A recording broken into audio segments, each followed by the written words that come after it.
I stared at the envelope in my hands, fingers trembling slightly as I traced the embossed floral pattern along its edges. The cream-colored paper felt heavy, expensive, exactly Amanda's style. Always the best, always perfect. I already knew what was inside.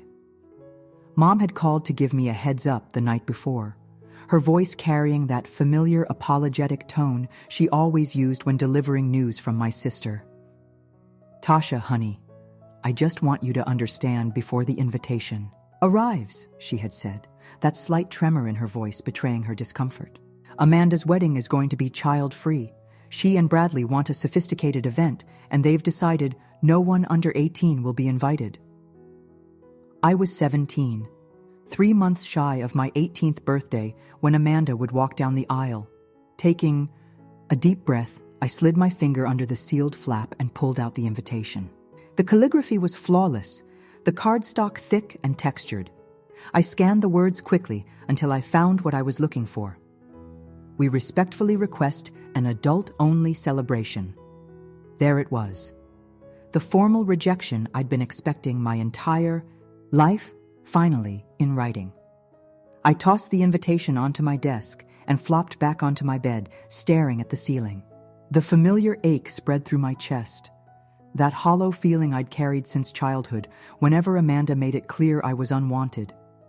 I'd spent 17 years trying to understand why my older sister hated me. 17 years of whispered insults, accidental exclusions, and subtle sabotage. 17 years of our parents making excuses for her behavior. She's just adjusting. She's going through a phase. You're too sensitive, Tasha. That's just how sisters are, but I knew better. This wasn't normal sibling rivalry. What flowed through Amanda's veins toward me wasn't the hot and cold of typical sisterhood. It was pure ice. My phone buzzed with a text. My best friend Zoe.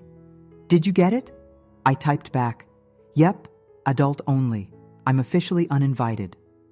Her response came quickly. "That absolute witch. Want me to come over?" I smiled slightly.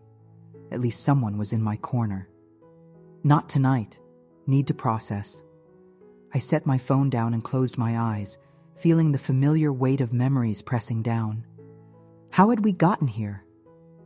I tried to recall a time when Amanda and I had been close, when she hadn't looked at me with thinly veiled contempt. But those memories, if they existed at all, were buried too deep to retrieve. Instead, what surfaced was the day I first understood something was wrong between us. I was 5, Amanda was 12. I'd drawn her a picture, a stick-figure portrait of us holding hands under a rainbow. I'd been so proud of it, had spent all afternoon working on it with my limited artistic skills. I remember the excitement bubbling in my stomach as I ran to her room to give it to her. She had looked at my offering, then torn it in half without a word. Not even a glance my way as the pieces fluttered to the floor. "Why did you do that?" I'd asked, my voice small. She'd finally looked at me then, her eyes cold. "Because I don't want anything from you. Ever." I'd told my parents, of course. They'd sighed and told Amanda to apologize, which she did, the words hollow and performative. And then came the excuses. "She's just struggling with school right now. She's at a difficult age. You need to understand, Tasha, that you came as a surprise. Amanda had us to herself for 7 years." As if being born was my first offense against her. I opened my eyes, blinking away the memory. Outside my window, the sun was setting, casting long shadows across my bedroom floor. In 3 months, my sister would get married, surrounded by family and friends, while I sat at home alone. The perfect exclamation point to our relationship. I picked up my phone again and opened Instagram. Amanda's account was filled with wedding planning posts, venue tours, cake tastings, flower arrangements. Her life played out in carefully filtered squares, each one projecting the image of perfection she worked so hard to maintain. I scrolled until I found a post from 2 weeks ago. Amanda with our parents at a bridal boutique, champagne glasses raised in celebration. The caption read, So blessed to have the most supportive family a bride could ask for. Wedding planning. Blessed. Family first, family first. I snorted. As long as that family didn't include me. I thought about the years ahead. Would it always be like this? Would I spend my life being the sister who wasn't quite worthy of inclusion? The thought made my chest tighten with a familiar mixture of hurt and anger. No. Something shifted inside me as I stared at that perfect photo with its perfect caption. I was tired of being the family footnote, the afterthought, the concession. I was tired of the excuses and the gaslighting and the pretense that everything was normal. If Amanda didn't want me at her wedding, fine.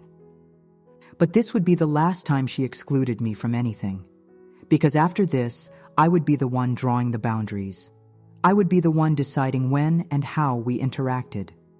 For the first time in my life, I felt something like power unfurl in my chest. I was almost 18. Soon, I'd be heading to college, building my own life away from Amanda's shadow and my parents' willful blindness. I could create distance. I could protect myself. I picked up the invitation again, running my finger over the embossed flowers. Then, deliberately, I tore it in half, just as Amanda had torn my drawing all those years ago. It felt like closing a circle. "Congratulations on your wedding, Amanda," I whispered to the empty room. "It's the last time you'll hurt me like this." I just didn't know then how true those words would prove to be. The incident with my drawing wasn't an isolated event. It was just the first time I recognized the pattern. As I grew up, Amanda's methods became more sophisticated, her cruelty more calculated. When I was 7, she convinced me that the dress I'd chosen for picture day was totally what everyone's wearing, only for me to arrive at school and discover I was ridiculously overdressed in a frilly Easter outfit while everyone else wore casual clothes. The resulting photos captured my tear-stained face and confusion, preserving my humiliation for the family photo album. At 9, she forgot to tell me about a change in plans for my birthday dinner, leaving me waiting at home while my parents took her to a movie. They returned with cake and apologies, but the damage was done. "We called and called," my mother insisted, though I'd been by the phone all evening. Later, I found out Amanda had turned the ringer off. By 12, I'd learned to be wary of anything involving my sister, but that didn't shield me from the more elaborate schemes. Like when she convinced my parents I'd been caught shoplifting at the mall, a complete fabrication that nevertheless resulted in a month of grounding and lost privileges. By the time the truth emerged, a friend's mother mentioned seeing Amanda plant the stolen bracelet in my drawer during a visit. My punishment had been served, and Amanda's smug smile told me she'd achieved exactly what she wanted. These memories swirled through my head as I sat in my room the evening after receiving the wedding invitation. Each recollection strengthened my resolve. This wedding exclusion wasn't a deviation from our relationship. It was its perfect distillation. My phone rang. Dad this time. I let it go to voicemail. I wasn't ready to hear whatever justification he'd concocted for Amanda's latest rejection. The phone buzzed again almost immediately with a text. "Call me, Tasha. We need to talk about this wedding situation." Situation. That's what they always called it when Amanda did something hurtful. A situation that needed managing, usually by me adjusting my expectations or swallowing my feelings. I texted back. "Nothing to talk about. I got the invitation. I understand I'm not wanted there." His response came quickly. "Don't be dramatic. It's an adult-only wedding. Nothing personal." The laugh that escaped me was bitter. Nothing personal. As if Amanda hadn't specifically set the age limit at 18, knowing full well I'd be 3 months too young. As if this weren't the culmination of a lifetime of exclusion. I turned my phone off and lay back on my bed, trying to recall if there had ever been a time when Amanda had shown me genuine sisterly affection. A hazy memory surfaced. I must have been around 4, still young enough to be in a car seat. Amanda sitting beside me during a thunderstorm, holding my hand as I cried at the loud crashes of thunder. "It's okay, Tash," she'd whispered. "I won't let anything hurt you." Had that really happened? Or had I invented the memory out of desperate longing for a normal sibling relationship? It felt distant and dreamlike compared to the sharp clarity of the hurtful memories. The next morning, I woke to the sound of my mother's voice calling from downstairs. "Tasha, breakfast!" I groaned and checked my phone. 6 missed calls and a dozen texts, a mixture of concerned messages from Zoe and increasingly irritated ones from my parents. I wasn't looking forward to the conversation waiting for me downstairs, but I couldn't hide in my room forever. In the kitchen, Mom was flipping pancakes while Dad read the newspaper at the table. A deceptively normal scene. "There she is, Mom," said with forced cheerfulness. "I made your favorite, blueberry pancakes." I slid into a chair, eyeing them both suspiciously. "Thanks." Dad lowered his paper. "Your mother and I wanted to talk to you about Amanda's wedding." "I already told." "Dad, there's nothing to discuss," I said, reaching for the orange juice. "I got the invitation. I understand the rules." Mom placed a plate of pancakes in front of me. "Honey, we know you're disappointed." "Disappointed?" I interrupted. "Is that what you think I am?" "Watch your tone," Dad warned. I took a deep breath. "I'm not disappointed. I'm hurt, and I'm angry, and I'm tired of pretending this is normal." My parents exchanged the look they always shared when I challenged the family dynamic. Part concern, part exasperation, as if I were being unreasonable. "Sweetheart," Mom began, her voice taking on that placating tone I hated, "adult-only weddings are very common. It's not about you specifically." "Really?" I stabbed a pancake with my fork.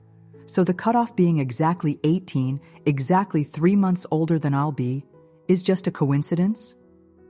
Dad sighed. "Amanda and Bradley want a sophisticated event. That's their right." "And what about my cousin Jake?" I countered. "He's 16. Is he invited?" My parents' silence was answer enough. "That's different," Mom finally said. "He's Bradley's nephew." "So it's not actually no one under 18. It's just me." I pushed my plate away, appetite gone. "Just admit it. Amanda doesn't want me there, and you're letting her exclude me, just like you've always let her treat me like I don't matter." "That is enough!" Dad's voice rose. "Your sister is getting married. This is her special day, and you're making it about yourself." "I'm not making it about me. Amanda is." I could feel tears threatening, but I refused to cry. "She's deliberately excluding me from one of the most important family events, and you're both okay with it. Just like you've been okay with everything else she's done." Mom reached for my hand, but I pulled away. "Tasha, I know you and Amanda have had your differences." "Differences?" I laughed, the sound harsh even to my own ears. "Is that what we're calling it? She's hated me since the day I was born, and neither of you has ever done anything about it." "That's not true," Dad said, but his voice lacked conviction. "You girls just have a complicated relationship." "It's not complicated. She hates me, and you make excuses for her." I stood up, my chair scraping loudly against the floor. "And now she's found the perfect way to make sure her special day isn't tainted by my presence, and you're both falling in line, just like always." "Natasha Elizabeth, sit down," Dad commanded. "We are not done discussing this." "I am." I headed for the door, then paused, turning back to face them. "You know what? Tell Amanda congratulations from me. She finally found a way to officially exclude me from the family with your blessing." I walked out, ignoring their calls to come back. It wasn't until I was safely in my room with the door locked that I allowed the tears to fall. Not just for the wedding, but for 17 years of feeling like an unwelcome intruder in my own family. My phone buzzed with a text from Zoe. "Parents called mine. They're worried about you. What happened?" I wiped my eyes and typed back, the usual. Making excuses for Amanda. I'm apparently selfish for being upset about being excluded from my own sister's wedding. Her response was immediate.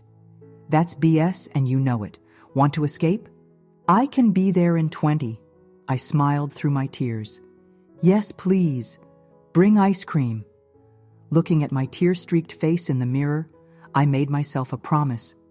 In a few months, I'd be 18. I'd graduate high school and head to college. I would build a life where I was valued and respected. A life where Amanda's power to hurt me would diminish with each passing day. And someday, I would be strong enough that her rejection would mean nothing at all. Zoe arrived with not just ice cream, but an entire care package. Face masks, nail polish, and enough junk food to put us both into a sugar coma. She didn't offer empty platitudes or try to convince me I was overreacting. She just listened as I poured out years of hurt and frustration, nodding in all the right places and passing me tissues when needed. You know what the worst part is? I said, digging my spoon into the half-melted ice cream. Sometimes I think I'm crazy, like maybe I've imagined how bad it is. Maybe it really is just normal sister stuff and I'm too sensitive. Zoe snorted. Trust me, it's not normal. I have 2 sisters, remember? We fight, we get jealous, but we don't systematically terrorize each other. What Amanda does is straight-up psychological warfare. Try telling that to my parents.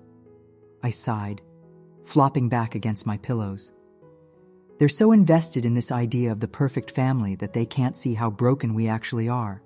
So what are you going to do about the wedding? Zoe asked, painting her toenails a vibrant purple. I shrugged. What can I do? I'm not invited. End of story. You could crash it, she suggested, a mischievous glint in her eye. Show up looking absolutely stunning and make her regret excluding you. The thought made me smile briefly before reality set in. And give her the satisfaction of having me kicked out? No thanks. Besides, my parents would never forgive me for ruining her special day. I made air quotes around the phrase I'd heard so many times in the last 24 hours. Then what about making alternative plans? Zoe suggested. Something amazing that makes missing the wedding look like a blessing in disguise. I considered this. Like what? I don't know. Concert tickets? Weekend trip? Something that makes your Instagram look way more fun than some stuffy wedding. The idea had merit. Why sit at home feeling sorry for myself when I could be out living my life? Amanda would probably expect me to be miserable, knowing I was missing the family event of the year. What if I refused to give her that satisfaction? Maybe you're right, I said slowly. Maybe this is an opportunity, not a punishment. Zoe grinned. That's the spirit. Operation Better Than a Boring Wedding commences now. We spent the next hour brainstorming possibilities, each more elaborate than the last. For the first time, since receiving that invitation, I felt a glimmer of something positive. Not happiness exactly, but determination. Amanda thought she was punishing me, but perhaps she was actually setting me free. When Zoe left that evening, I felt stronger than I had in days. I wasn't going to let Amanda define my worth anymore. If she didn't want me at her wedding, that was her loss. Of course, resolve is easier to maintain in the company of a supportive friend than in the cold light of morning. The next day brought a new text from my mother. Amanda's coming for dinner tonight. Please be civil. My stomach clenched. I hadn't seen Amanda since the engagement announcement dinner 2 months ago, an event where she'd spent the entire evening talking over me, interrupting whenever I spoke, and generally ensuring I remained invisible. The thought of facing her now, knowing she'd deliberately excluded me from her wedding, made my palms sweat. But maybe this was a test of my new resolve. I could show her, show all of them, that I wasn't going to be the hurt little sister anymore. I typed back a simple, okay, and spent the rest of the day preparing myself mentally for the encounter. Amanda arrived at precisely 6:30, looking every inch the radiant bride-to-be in a white sundress that emphasized her tan and made her blonde hair seem even brighter. Bradley was with her, tall and handsome in his golf shirt and khakis, the perfect country club partner to her country. Club perfection. There's my beautiful family, Amanda exclaimed, embracing our parents with theatrical affection. Her eyes slid over me briefly before she added, with noticeably less enthusiasm, "Hey, Tosh." "Amanda," I nodded, forcing a smile. "Bradley, congratulations again." Bradley at least had the decency to look uncomfortable. He'd always been polite. To me, if somewhat distant. I sometimes wondered what Amanda told him about me, what version of our relationship he believed. "Thanks, Tasha," he said, offering a genuine smile. "Good to see you." Dinner was a masterclass in how to exclude someone while keeping them physically present. Amanda dominated the conversation with wedding details, speaking almost exclusively to our parents and Bradley, asking questions that strategically left me out. "Mom, is Aunt Caroline still planning to bring Uncle Dave, or is she coming solo? I need to finalize the seating chart." "Dad, did you make those reservations for the rehearsal dinner? Remember, they need final numbers by the end of the month." "Bradley, did you tell them about the amazing band we booked? They played at Senator Mitchell's daughter's wedding last year." I ate quietly, responding when directly addressed, but otherwise, keeping my head down. I could feel the old pattern trying to reassert itself. The hurt, the anger, the desperate need for acknowledgement. I pushed it away, reminding myself of my new resolution. This wasn't going to be my life forever. It was when dessert was served that Amanda finally acknowledged the elephant in the room. "Tasha," she said, her voice dripping with false sweetness, "Mom told me you were upset about the adult-only policy for the wedding." I looked up from my chocolate cake to find 4 pairs of eyes on me. My parents looked nervous, Bradley uncomfortable, and Amanda looked triumphant. "I wouldn't say upset," I replied carefully, just noting that it seemed like an interesting coincidence that the age cutoff exactly excludes me. Amanda's laugh was light and dismissive. "Don't be ridiculous. Bradley and I decided on an adult-only wedding months ago. It has nothing to do with you." "Except that Jake is invited," I pointed out. "And he's 16. A flash of irritation crossed Amanda's perfect features. "Jake is Bradley's nephew. That's different. So it's not actually adult only. It's just Tasha free." I kept my voice even, though my heart was pounding. "Tasha," my father warned. Amanda sighed dramatically. "This is exactly why we wanted an adult atmosphere. I don't need teenage drama at my wedding." "Amanda," Bradley murmured, looking increasingly uncomfortable. She ignored him, leaning forward, her eyes fixed on me. "Look, it's my wedding, my day. I get to decide who's there, and I want a sophisticated, elegant event without kids running around." "I'm hardly a kid running around," I replied. "I'll be 17, not 7. "Same difference," she said with a dismissive wave of her hand. "The point is, it's our decision, and you're making it all about you, as usual." There it was, the flip, Amanda's specialty. Somehow, she always managed to turn things around so that she was the victim and I was the unreasonable one. I could see my parents' expressions shifting, accepting her framing of the situation. I set down my fork, suddenly tired of the whole charade. "You know what? You're right. It is your wedding. Invite or don't invite whoever you want. I won't be there to ruin your perfect day with my teenage presence." "Tasha," Mom began, but I cut her off. "No, really. It's fine. I hope you have a wonderful wedding, Amanda." I pushed back from the table. "May I be excused? I have a history paper due tomorrow." My father nodded, looking relieved that I wasn't causing a scene. I walked calmly from the dining room, feeling Amanda's eyes on my back. Only when I reached my room did I allow myself to exhale the breath I'd been holding. I'd survived the encounter without breaking down or lashing out. It was a small victory, but it felt significant. For the first time, I'd faced Amanda's cruelty without letting it destroy me. My phone buzzed with a text from Zoe. "Survived dinner?" I typed back. "Barely. But I didn't let her see me cry, so I'm counting it as a win." Her response made me smile. Progress.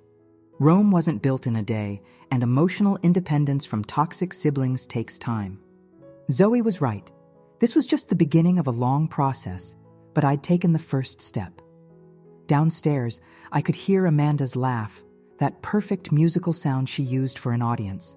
I plugged in my headphones and turned up my music, drowning her out. In a few months, I'd be heading to college across the country where Amanda's reach couldn't extend. I just had to survive until then. Little did I know that surviving Amanda's wedding would be just the first battle in a war that would stretch on for years, a war that would eventually lead to a reckoning neither of us could have anticipated. The day of Amanda's wedding arrived with perfect weather, sunshine, blue skies, and just enough of a breeze to keep the temperature comfortable.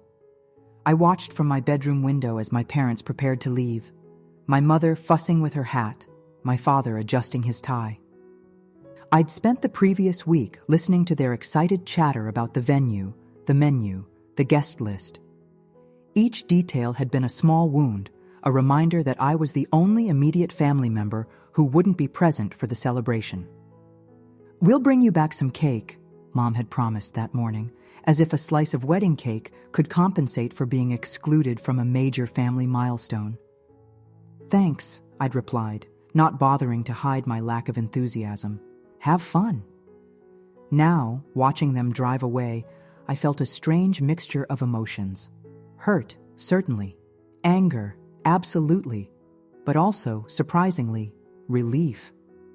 I didn't have to spend the day pretending to be happy for a sister who had never shown me anything but contempt. I didn't have to pose for family photos with a fake smile, knowing Amanda would be seething at my presence in her perfect pictures.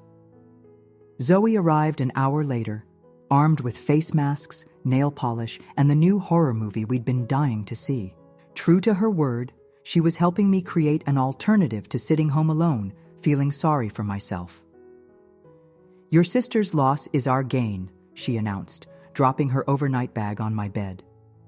I brought snacks, movies, and enough beauty products to open a spa. "We're going to have so much more fun than anyone at that stuffy wedding." I smiled, grateful for her loyalty. "You know you didn't have to sacrifice your Saturday for me." "Are you kidding? My options were helping my mom clean the garage or having a girls' day with my best friend. This is hardly a sacrifice." She opened her bag and began pulling out an impressive array of supplies. "Besides, I'm still mad about the whole adult-only, except for Bradley's nephew thing. Your sister is the queen of passive-aggressive exclusion." We spent the afternoon giving each other makeovers, watching movies, and deliberately not checking social media where I knew wedding updates would be appearing. It was almost working. I was almost forgetting what day it was, when my phone buzzed with a text from my cousin Rachel. "Thinking of you today. Wish you were here. Your sister looks beautiful, but the ceremony would be better with you in it." I stared at the message, a lump forming in my throat. Rachel was my mother's sister's daughter, just a year older than me. We'd been close as children but had drifted apart in high school. I hadn't expected her to notice or care about my absence. "Everything okay?" Zoe asked, noticing my expression. I showed her the text. "Rachel's at the wedding. I didn't think anyone would even realize I wasn't there." "Of course they notice," Zoe said gently. "You're her sister. People are probably asking where you are." The thought hadn't occurred to me. What was Amanda telling people about my absence? Was she sticking to the adult-only line, or had she crafted some other explanation? My phone buzzed again with another text from Rachel. "Amanda just told someone you were too busy with school commitments to attend. Thought you should know." I felt a surge of anger. Not only had Amanda excluded me, but now she was lying about why I wasn't there, making it sound like my choice rather than her deliberate exclusion. "I need to respond to this," I told Zoe, already typing. "Thanks for letting me know. Tell anyone who asks that I wasn't invited because the wedding is adult only, except apparently for Bradley's teenage nephew." I hesitated before hitting send, wondering if I was being petty. But why should I protect Amanda's image when she had never once protected mine? "Send it," Zoe encouraged, reading over my shoulder. "Rachel deserves to know the truth." I pressed send, then immediately put my phone on silent and tucked it under my pillow. I don't want to think about the wedding anymore. Let's watch another movie. Zoe nodded, understanding without needing explanation. We queued up the next film in our marathon and settled back with popcorn and candy. Later that night, after Zoe had fallen asleep, I retrieved my phone and found it filled with notifications. Rachel had apparently shared the information about my exclusion with several other cousins, sparking a small family controversy. There were messages of support, expressions of shock, and even a few apologies for not realizing what had happened. I scrolled through them, feeling a complicated mix of vindication and guilt. I hadn't intended to create drama on Amanda's wedding day. I just hadn't wanted to let her lie go unchallenged. But now it seemed I'd inadvertently caused exactly the kind of disturbance I'd been accused of wanting to create. I wondered if my parents knew about the whispers circulating among the guests. I wondered if Amanda knew her story had been contradicted. Part of me hoped she did. Hoped she felt even a fraction of the discomfort she'd so casually inflicted on me. But another part of me recognized that this was exactly the kind of drama that would reinforce Amanda's narrative about me being problematic and attention-seeking. She would use this as evidence, point to it for years to come, as proof that excluding me had been the right decision. I turned off my phone without responding to any of the messages. Let Amanda have her perfect day. Let her believe she'd won this round. I knew better now than to play her games by her rules. The next morning, I woke to the sound of my parents returning home. Their voices drifted up from downstairs, tired but happy, reliving the highlights of the wedding. I stayed in my room, not ready to hear about the beautiful ceremony I'd missed or see the photos that would inevitably exclude me. There was a soft knock at my door around noon. "Tasha, are you awake?" My mother's voice. "Yes," I called, sitting up in bed. She opened the door, still wearing her makeup from the day before, though she'd changed into comfortable clothes. In her hands was a small white box tied with a silver ribbon. "I brought you some cake, as promised." I accepted the box without enthusiasm. "Thanks." She sat on the edge of my bed, smoothing the comforter with one hand. It was a beautiful wedding. Everything went perfectly. "I'm glad," I said, setting the cake box aside unopened. "Amanda asked about you," she continued, and I could hear the forced casualness in her tone. "She was sorry you couldn't be there." I looked up sharply. "Couldn't be there? Mom? I wasn't invited. Let's not pretend otherwise." She sighed, the facade cracking slightly. "Tasha, we've been through this. The adult-only policy was designed specifically to exclude me," I finished for her. "And then Amanda told people I chose not to come because of school commitments." "She lied, Mom." My mother's expression faltered. "How do you know that?" Rachel told me. And apparently, she told quite a few other people too, once she found out the truth. A flash of alarm crossed my mother's face. "There was some confusion about your absence.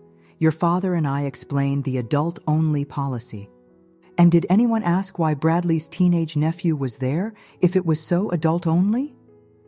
I couldn't keep the bitterness from my voice. "That's different." "No, it's not," I interrupted. "But I don't want to argue about this anymore. The wedding's over. Amanda got exactly what she wanted. A perfect day without her embarrassing little sister ruining the aesthetics. Can we just leave it at that?" My mother looked at me for a long moment, something like sadness in her eyes. "I wish you could understand how hard this has been for everyone." I laughed, the sound hollow. "Trust me, Mom. I understand perfectly how hard it's been. I've lived it every day for 17 years. She stood, smoothing her pants with a nervous gesture. "I should get some rest. Yesterday was exhausting." "Sure," I said, turning away. "Thanks for the cake." After she left, I opened the box and stared at the perfect slice of white cake with its delicate frosting roses.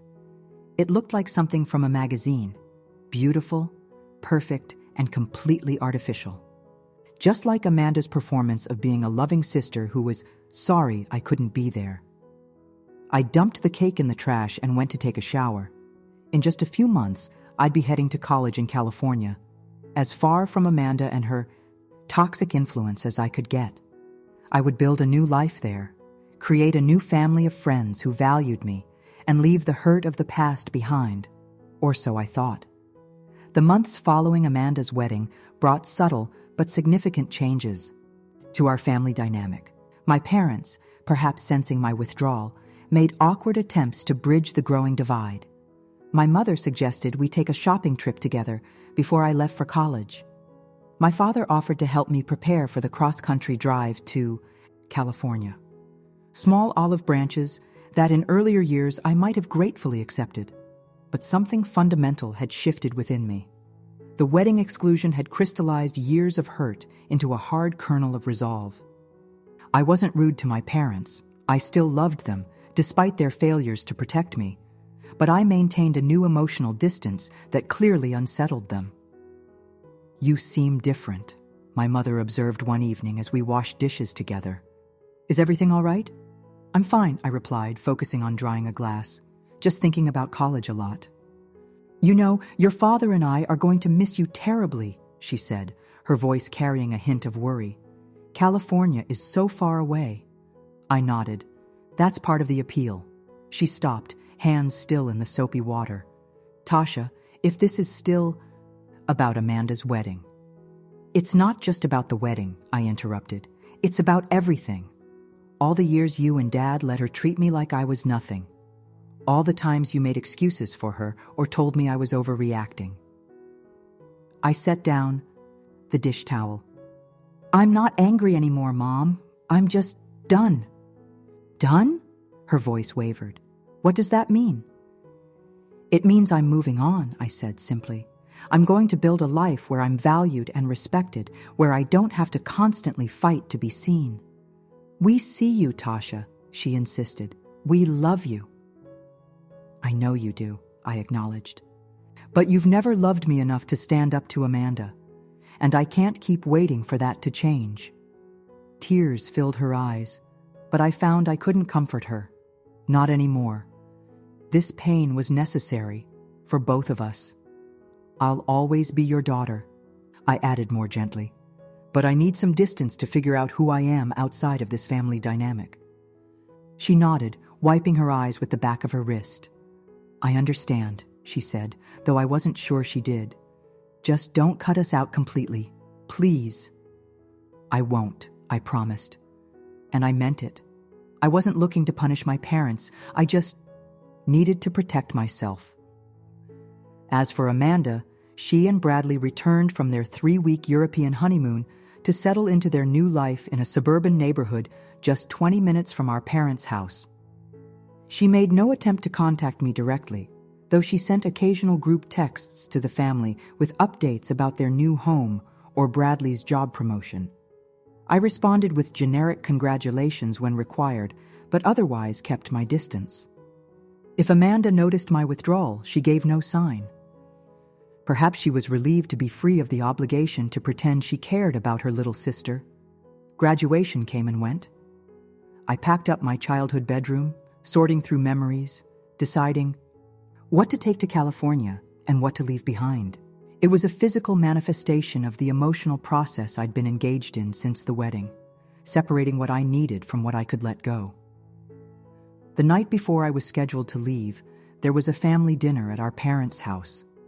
Amanda and Bradley were invited, of course. I considered making an excuse, but ultimately decided to attend. It would be my last time seeing them for months, possibly longer. Amanda arrived in a cloud of expensive perfume, Bradley trailing behind with a bottle of wine. "There's the college girl," she exclaimed with manufactured enthusiasm. "So exciting!" I accepted her air kiss, noting the way she barely made contact. "Thanks. USC is a great school," Bradley said, his smile seemingly genuine. "You must be thrilled." "I am," I replied, returning his smile. "I can't wait to get started." "I still think you should have considered schools closer to home," my mother fretted. "California is so far." "That's the point, isn't it, Tosh? Amanda said, her voice light but her eyes sharp. Getting as far away from the family as possible. There was a moment of uncomfortable silence. My father cleared his throat. Let's open that wine, shall we? Dinner progressed with forced pleasantries. Amanda dominated the conversation as usual, talking about their new house, Bradley's work, their plans to start trying for a baby soon. I ate quietly, observing the familiar patterns with new detachment. It was strange to sit at this table, surrounded by my family, and feel so separate from them, like I was already gone, watching the scene from a distance. As dessert was served, Amanda turned her attention to me. So, Tasha, any boyfriends we should know about before you head off to California? No, I replied simply. Well, college is the perfect time to meet someone, she continued. Though you should focus on your studies, of course. Not everyone can be lucky enough to meet their soulmate in high school like I did. She squeezed Bradley's arm possessively. I'm not really focused on dating right now, I said. I want to establish myself first. Amanda's smile was condescending. That's probably wise. Relationships take a level of emotional maturity that comes with time. I could feel the implied criticism that I lacked the emotional maturity she possessed.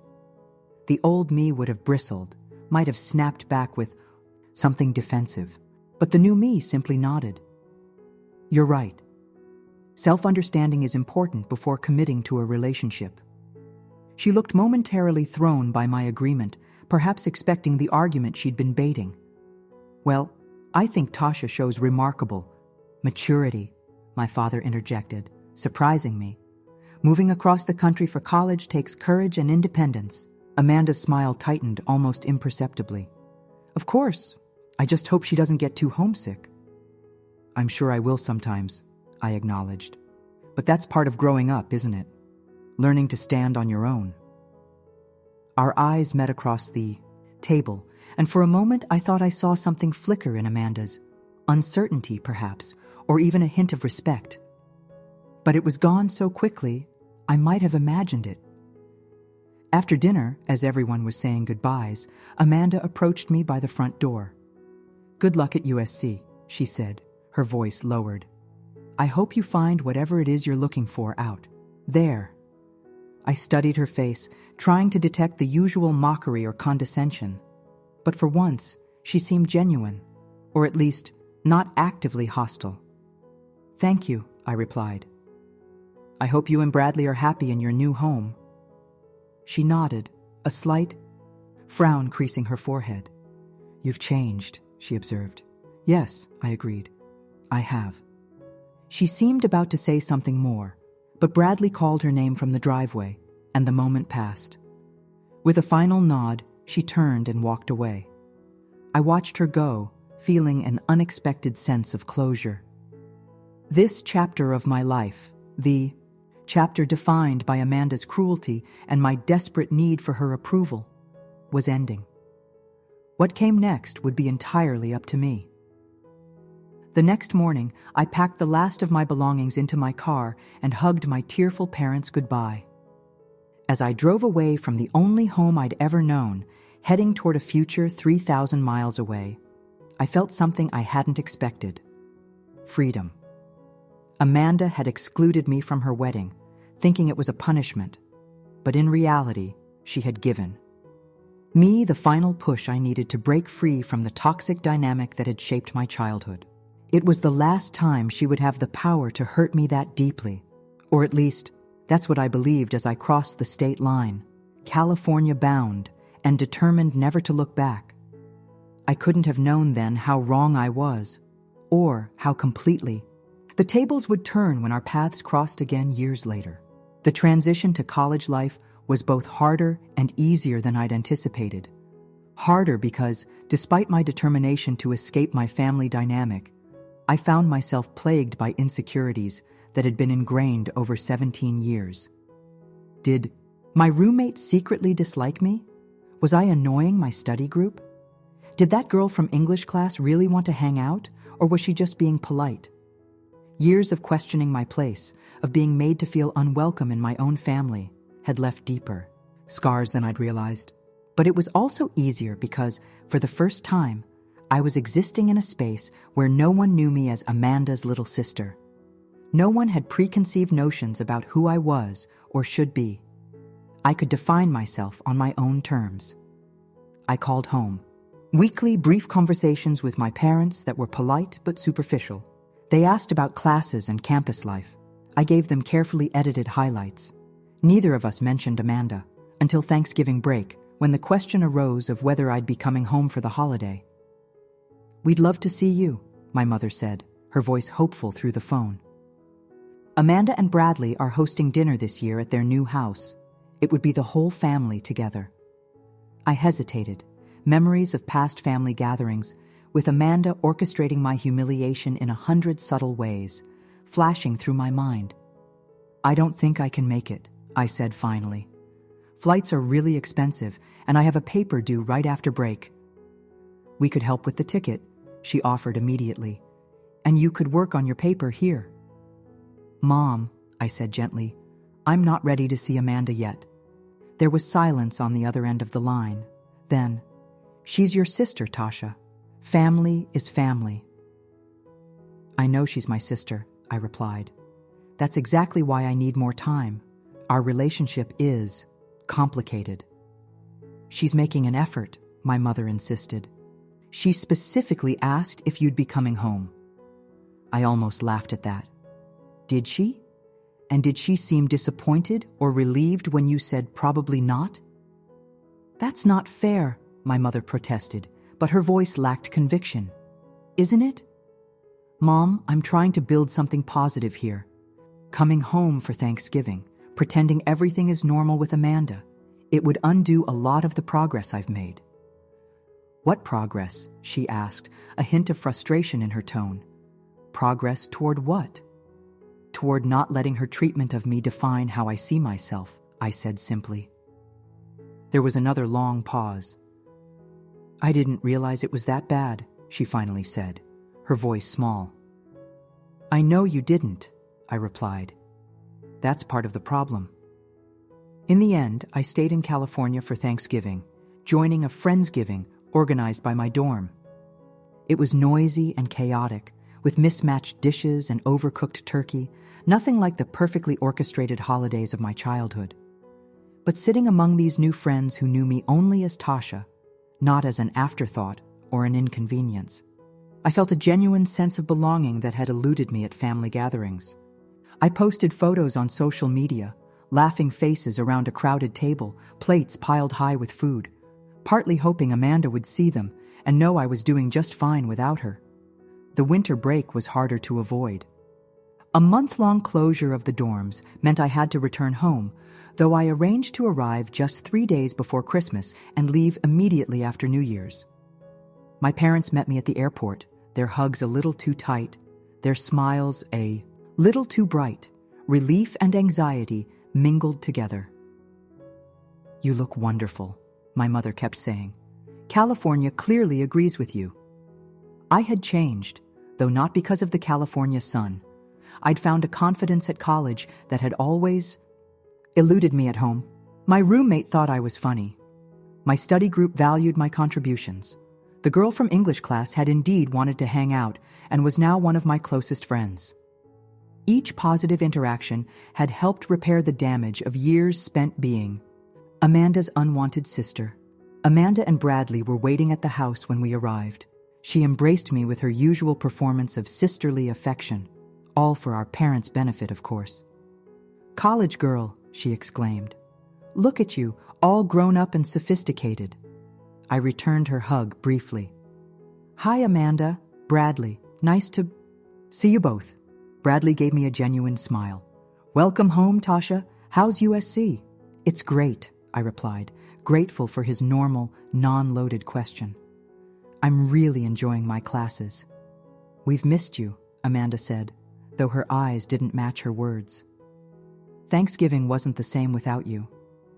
"I heard you hosted," I said neutrally. "I'm sure it was lovely." "It was perfect," she confirmed, never one to miss an opportunity for self-congratulation. Bradley's mother said it was the best Thanksgiving meal she'd ever had. Amazing, I murmured, moving to take my suitcase upstairs. Those 10 days at home were an exercise in diplomatic navigation. I was polite to Amanda, but kept our interactions brief and public. I focused on reconnecting with my parents, trying to build a new kind of relationship with them, one based on my adult self, not the vulnerable child I'd been. Amanda, for her part, seemed unsure how to interact with this new version of me. Her usual tactics, the subtle put-downs, the backhanded compliments, the orchestrated exclusions, didn't land with the same impact. I no longer needed her approval or inclusion. I had found both elsewhere. This seemed to both irritate and intrigue her. I caught her watching me sometimes, a slight furrow between her brows, as if trying to solve a puzzle. Once, when I was helping my mother in the kitchen, Amanda joined us, attempting to insert herself into our conversation. "What's this about a study abroad program?" she asked, clearly having overheard us discussing my plans. "I'm applying to spend next fall in London," I explained. "The program focuses on international business." "London in the fall can be dreary," she commented. "All that rain and fog," I smiled. "I like rain. And I've always wanted to see the British Museum." "Well, it sounds interesting," she conceded, seeming put out that I hadn't risen to her attempted dampening of my enthusiasm. "Though I'm not sure how practical it is for your degree." "It's actually highly recommended for my major," I replied easily. "The professors say the international exposure is invaluable." She nodded, then abruptly changed the subject. "Did Mom tell you? Bradley and I are trying for a baby." "She mentioned it," I said. "That's exciting. You'll make a wonderful mother." The words came out automatically. Social niceties I'd been taught to say. But as soon as they left my mouth, I wondered if they were true. Would Amanda be a wonderful mother? Would she treat her child with the kindness and support she'd never shown me? Amanda seemed pleased with my response, though. "Thank you, Tasha. That means a lot." For a brief moment, there was something almost genuine in our interaction.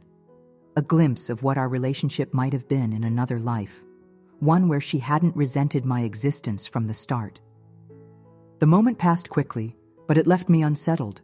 It was easier to maintain my emotional distance when Amanda was being overtly hostile. This new, slightly more human version of my sister was harder to categorize. By the time I returned to California, after New Year's, I was exhausted from the constant vigilance required to navigate my family's dynamics. But I also felt stronger for having survived the visit without falling back into old patterns. I had maintained my boundaries. I had refused to be diminished. Back at school, I threw myself into my studies and social life with renewed energy. The study abroad application was accepted, and I spent the following fall in London, an experience that expanded my world in ways I could never have imagined growing up in the shadow of Amanda's resentment. I came home for just a week that Christmas, pleading a job opportunity that would begin right after the holiday. It wasn't entirely a lie. I had accepted a position with a campus organization that required returning early. But the abbreviated visit was as much about self-preservation as professional development. Amanda was noticeably pregnant by then, glowing with the attention her condition garnered. I congratulated her sincerely, genuinely hoping motherhood might soften some of her sharp edges. "It's a girl," she told me, hands resting on her rounded belly. "We're naming her Olivia." "That's beautiful," I said. "When are you due?" "March 15th, she replied. "You'll have to come home to meet your niece." I nodded non-committally. "I'll try. Spring is usually busy with midterms." She frowned slightly. "This is your niece, Tasha. Family should be a priority." I met her gaze steadily. "I agree. Family should be a priority." She flushed slightly at the implied critique, but didn't pursue the subject. I didn't make it home for Olivia's birth. I sent a gift, a beautiful handmade quilt I'd found at an artisan market, with a card expressing my congratulations and regrets that school obligations prevented me from visiting. My mother called, disappointed but understanding. My father sent a stiff email about family responsibilities. Amanda didn't contact me at all. Life continued in this vein for the next few years. I graduated from USC and accepted a job with a marketing firm in San Francisco. My visits home became increasingly rare, a few days at Christmas, sometimes a week in the summer. Each time, I maintained cordial but distant relations with Amanda, who was now the mother of two. Olivia had been joined by a brother, Ethan, and they were expecting a third. I built a life I loved in California. I made friends who became like family. I dated, though nothing serious developed. I advanced in my career, earning promotions and recognition. And with each achievement, each positive relationship, the wounds of my childhood healed a little more. Then, in my 26th year, I met Michael. He was the new creative director at my firm, brilliant, funny, kind, with a quiet confidence that drew me in from our first meeting. We worked well together professionally, ideas flowing easily between us, our skills complementing each other perfectly. The attraction was immediate, but we were cautious, both aware of the complications of workplace romance. It took 6 months of tentative friendship before he asked me to dinner. Not as colleagues, he specified. As something else, if you're interested. I was interested, very interested. Our relationship developed with an ease that surprised me. There were no games, no power struggles, no emotional manipulation, all the things I'd come to expect from close relationships based on my experience with Amanda. Michael was straightforward in his affection, reliable in his support, genuine in his admiration. When he told me he loved me, 8 months into our relationship, I believed him without reservation. A first for me. "I love you too," I replied, the words coming easily, naturally. A year later, as we walked along the beach near our apartment in San Francisco, he stopped, took both my hands in his, and dropped to one knee. "Tasha," he said, his voice steady, despite the emotion in his eyes, "you are the most remarkable person I've ever known. You're brilliant and kind and stronger than you realize. I want to spend my life with you, supporting your dreams, sharing your burdens, building something beautiful together." He pulled a small box from his pocket. "Will you marry me?" The ring was perfect, a simple solitaire diamond in a vintage setting. But more perfect was the man holding it, a man who saw me, valued me, loved me exactly as I was. "Yes," I said, without hesitation. "Yes, absolutely, yes." As he slipped the ring onto my finger, I felt a sense of completion, of having finally found the belonging I'd searched for my entire life. That evening, as we celebrated with champagne in our apartment, I realized I would need to share the news with my family. Despite the distance I'd maintained, they were still my parents, and they deserved to hear about my engagement directly from me. I called them the next morning, bracing myself for their reaction. My mother squealed with delight. My father offered gruff congratulations. Both asked a dozen questions about Michael, whom they had yet to meet despite our year-long relationship. "When can we meet him?" my mother pressed. "Will you bring him home soon?" "We're planning to visit next month," I promised. "You'll love him." "Have you told your sister?" she asked, and I could hear the caution in her voice. "Not yet," I replied. "I wanted to tell you and Dad first." "She'll be so excited for you," my mother insisted. "This will be a wonderful opportunity for you two to reconnect." I doubted that very much, but said only, "Maybe." After hanging up, I stared at my phone, debating whether to call Amanda directly or let my parents pass along the news. The thought of calling her, of having to endure whatever passive-aggressive response she might offer, made my stomach tighten. "Everything okay?" Michael asked, noticing my expression. I looked up at him. This man who knew most of my history, with Amanda but had never pressured me to reconcile or just get over it, as others sometimes did. "I'm not sure if I should call my sister," I admitted. "Our relationship is complicated." He sat beside me on the couch. "What does your gut tell you?" I considered this. My gut says she'll find a way to make this about her or diminish it. Somehow. But my brain says she's still my sister, and she should hear it from me, not secondhand. He nodded. Then go with that.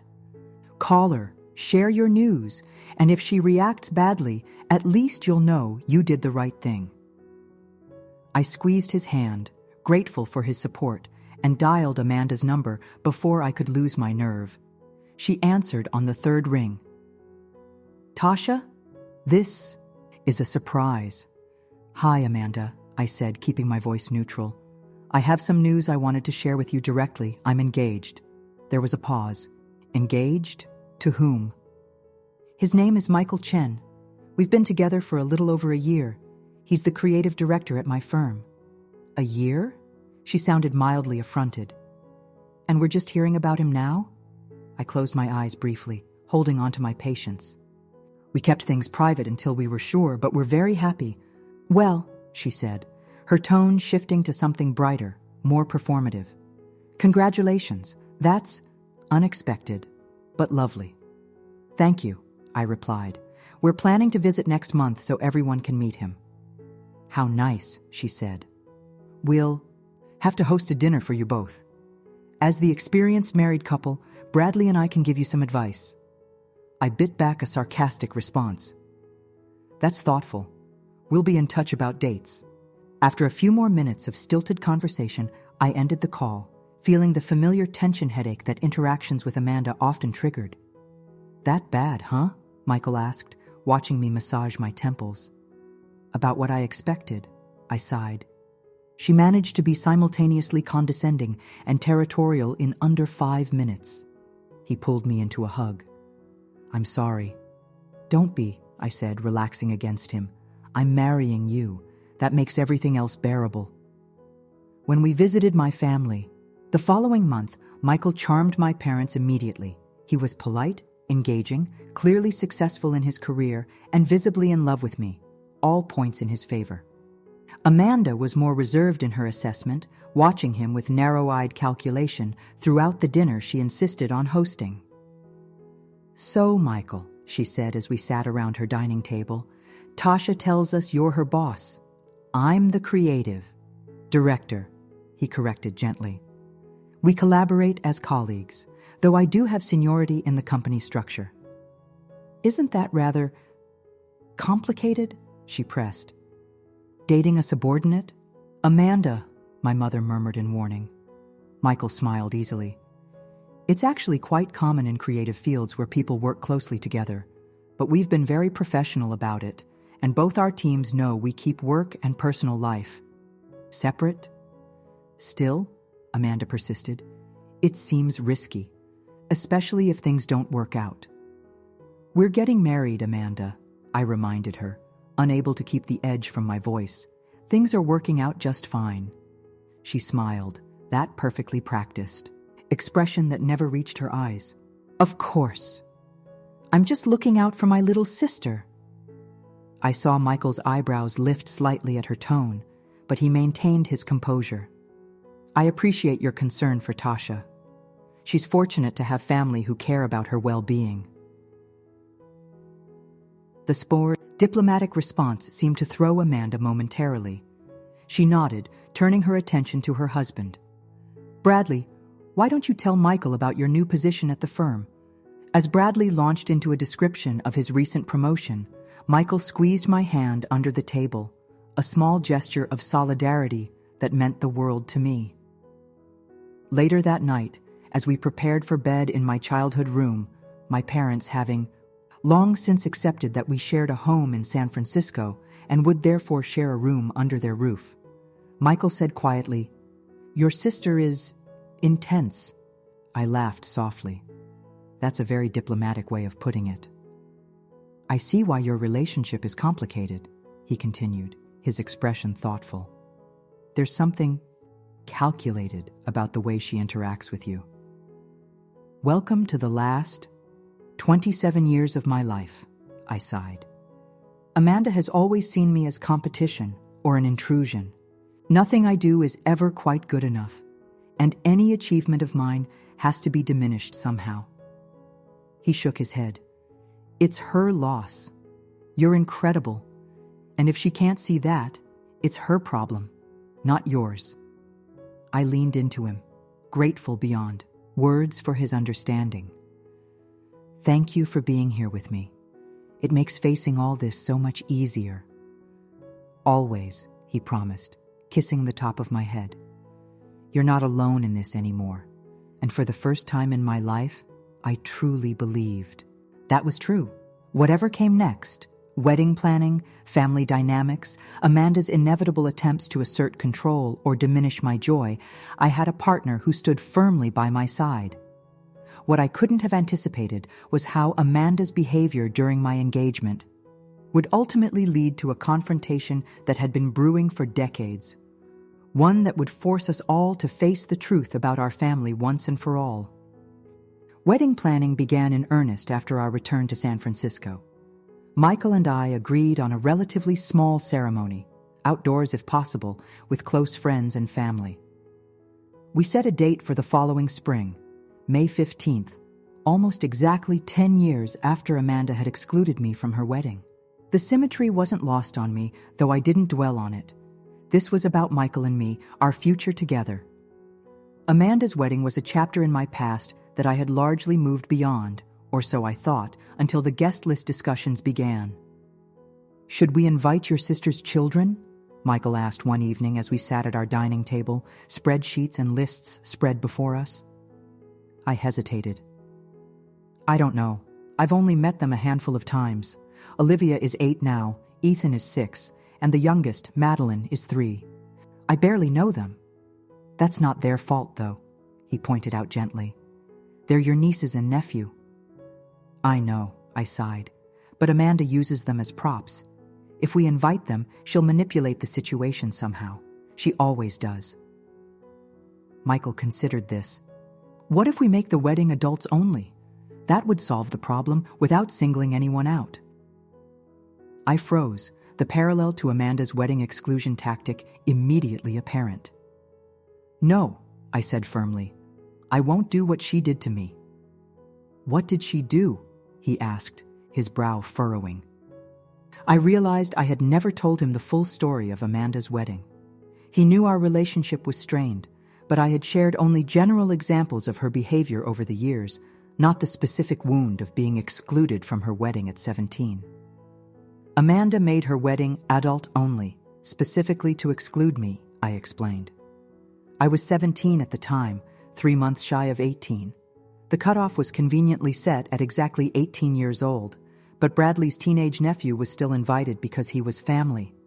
Michael's expression darkened. That's deliberately cruel. That's Amanda, I said simply. He reached for my hand. Then we'll definitely not repeat that pattern, but that leaves us with the question of your sister's kids. I thought about it, trying to separate my feelings about Amanda from my feelings about her children who were innocent in all this. Let's invite them, I decided. It's the right thing to do, but I'm not under any illusions.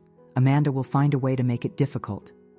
We won't let her ruin our day, Michael assured me. This is about us, not her. I nodded, though a knot of anxiety had formed in my stomach.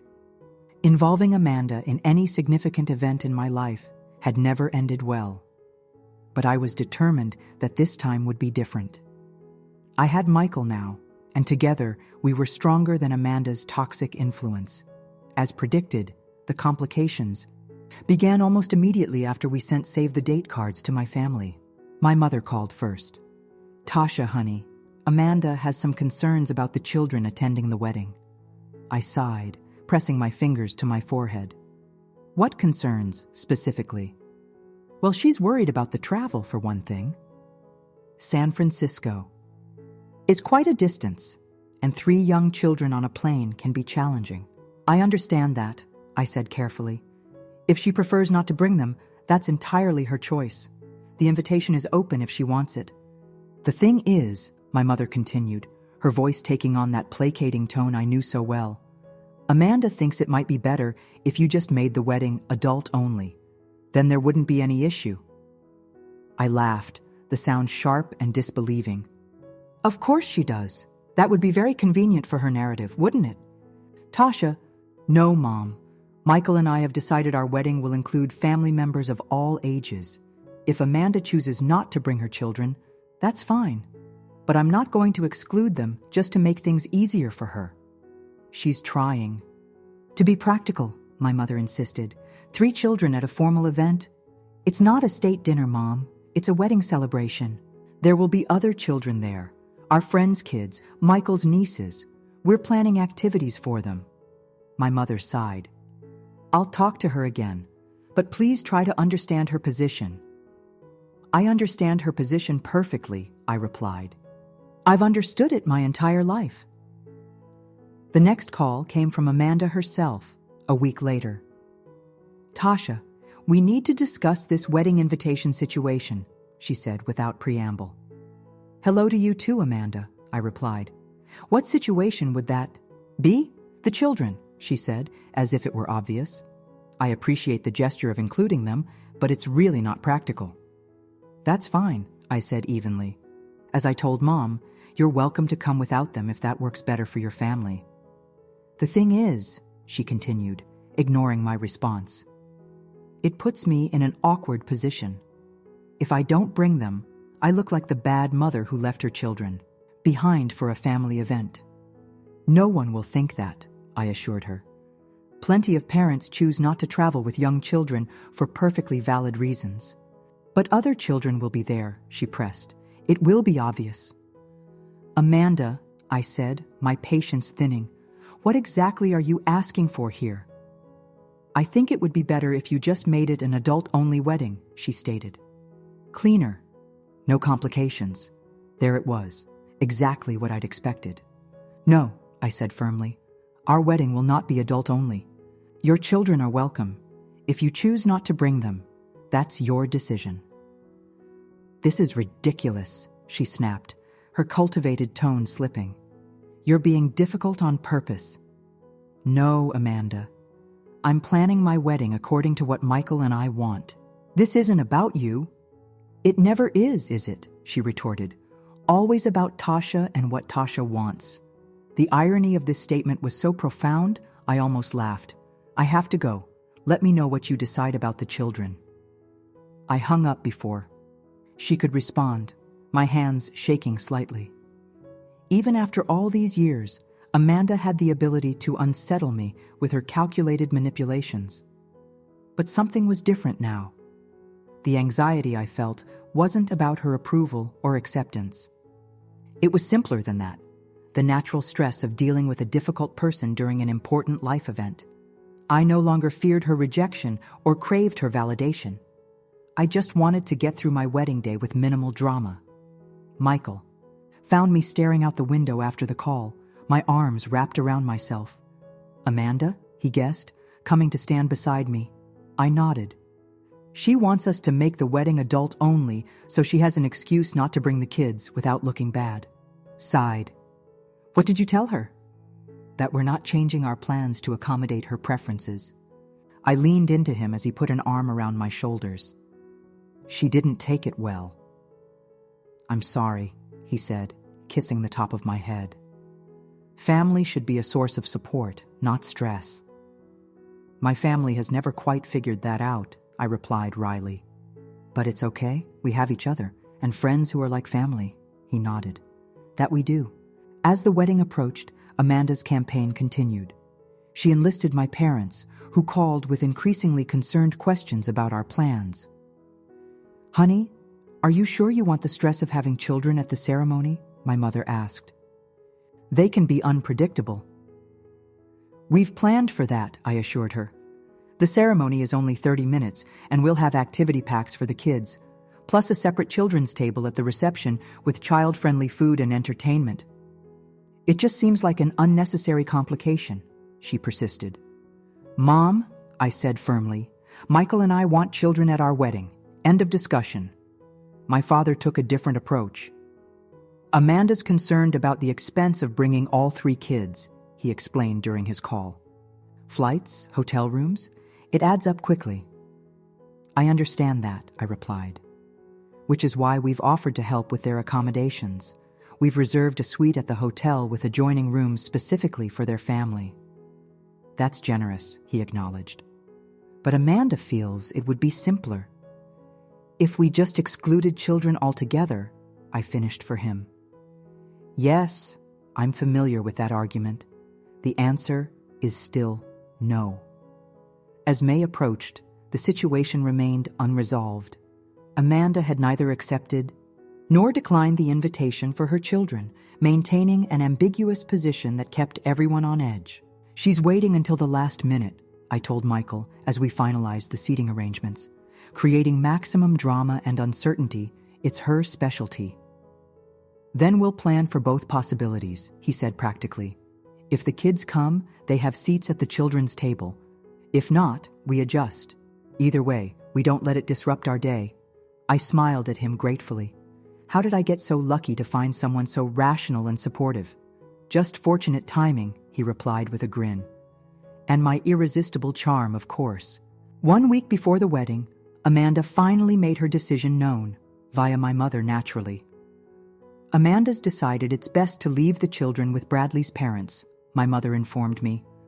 "She says they're excited about being in the wedding, but it's just too complicated with all 3 of them." "That's fine," I said, feeling a weight lift from my shoulders. At least now we knew what to expect. "We'll adjust the seating arrangements." "There's one more thing," my mother added hesitantly. "Amanda mentioned that her children are disappointed about missing the wedding. They've apparently been talking about it a lot." I frowned, sensing where this was heading. "What does that have to do with me?" "She thought perhaps you could send them something special. A note or a small gift, explaining that while you would have loved to have them there, you understand it was too difficult for them to travel." I nearly choked on my disbelief. "Let me get this straight. Amanda decides not to bring her children to my wedding, after I've explicitly invited them and made arrangements for them. And now I'm supposed to send them consolation gifts and take responsibility for their absence?" "She's just trying to help them feel included," my mother said weakly. "No," I replied firmly. "She's trying to shift the narrative so I become the villain in this scenario. I'm not playing that game, Mom." "Tasha, no," I repeated. "I invited them. I made arrangements for them. Amanda chose not to bring them. That's the truth, and I'm not going to participate in rewriting it to soothe Amanda's conscience or maintain her perfect mother image." There was silence on the other end of the line, then a soft sigh. "I'll let her know." As I hung up, I felt a strange calm settle over me. 10 years ago, Amanda had deliberately excluded me from her wedding, causing pain that had reverberated through years of my life. Now, as I prepared for my own wedding, she was attempting to manipulate the situation once again. But this time, I wasn't a vulnerable teenager desperate for inclusion. I was a confident adult, clear in my boundaries, supported by a partner who loved me completely.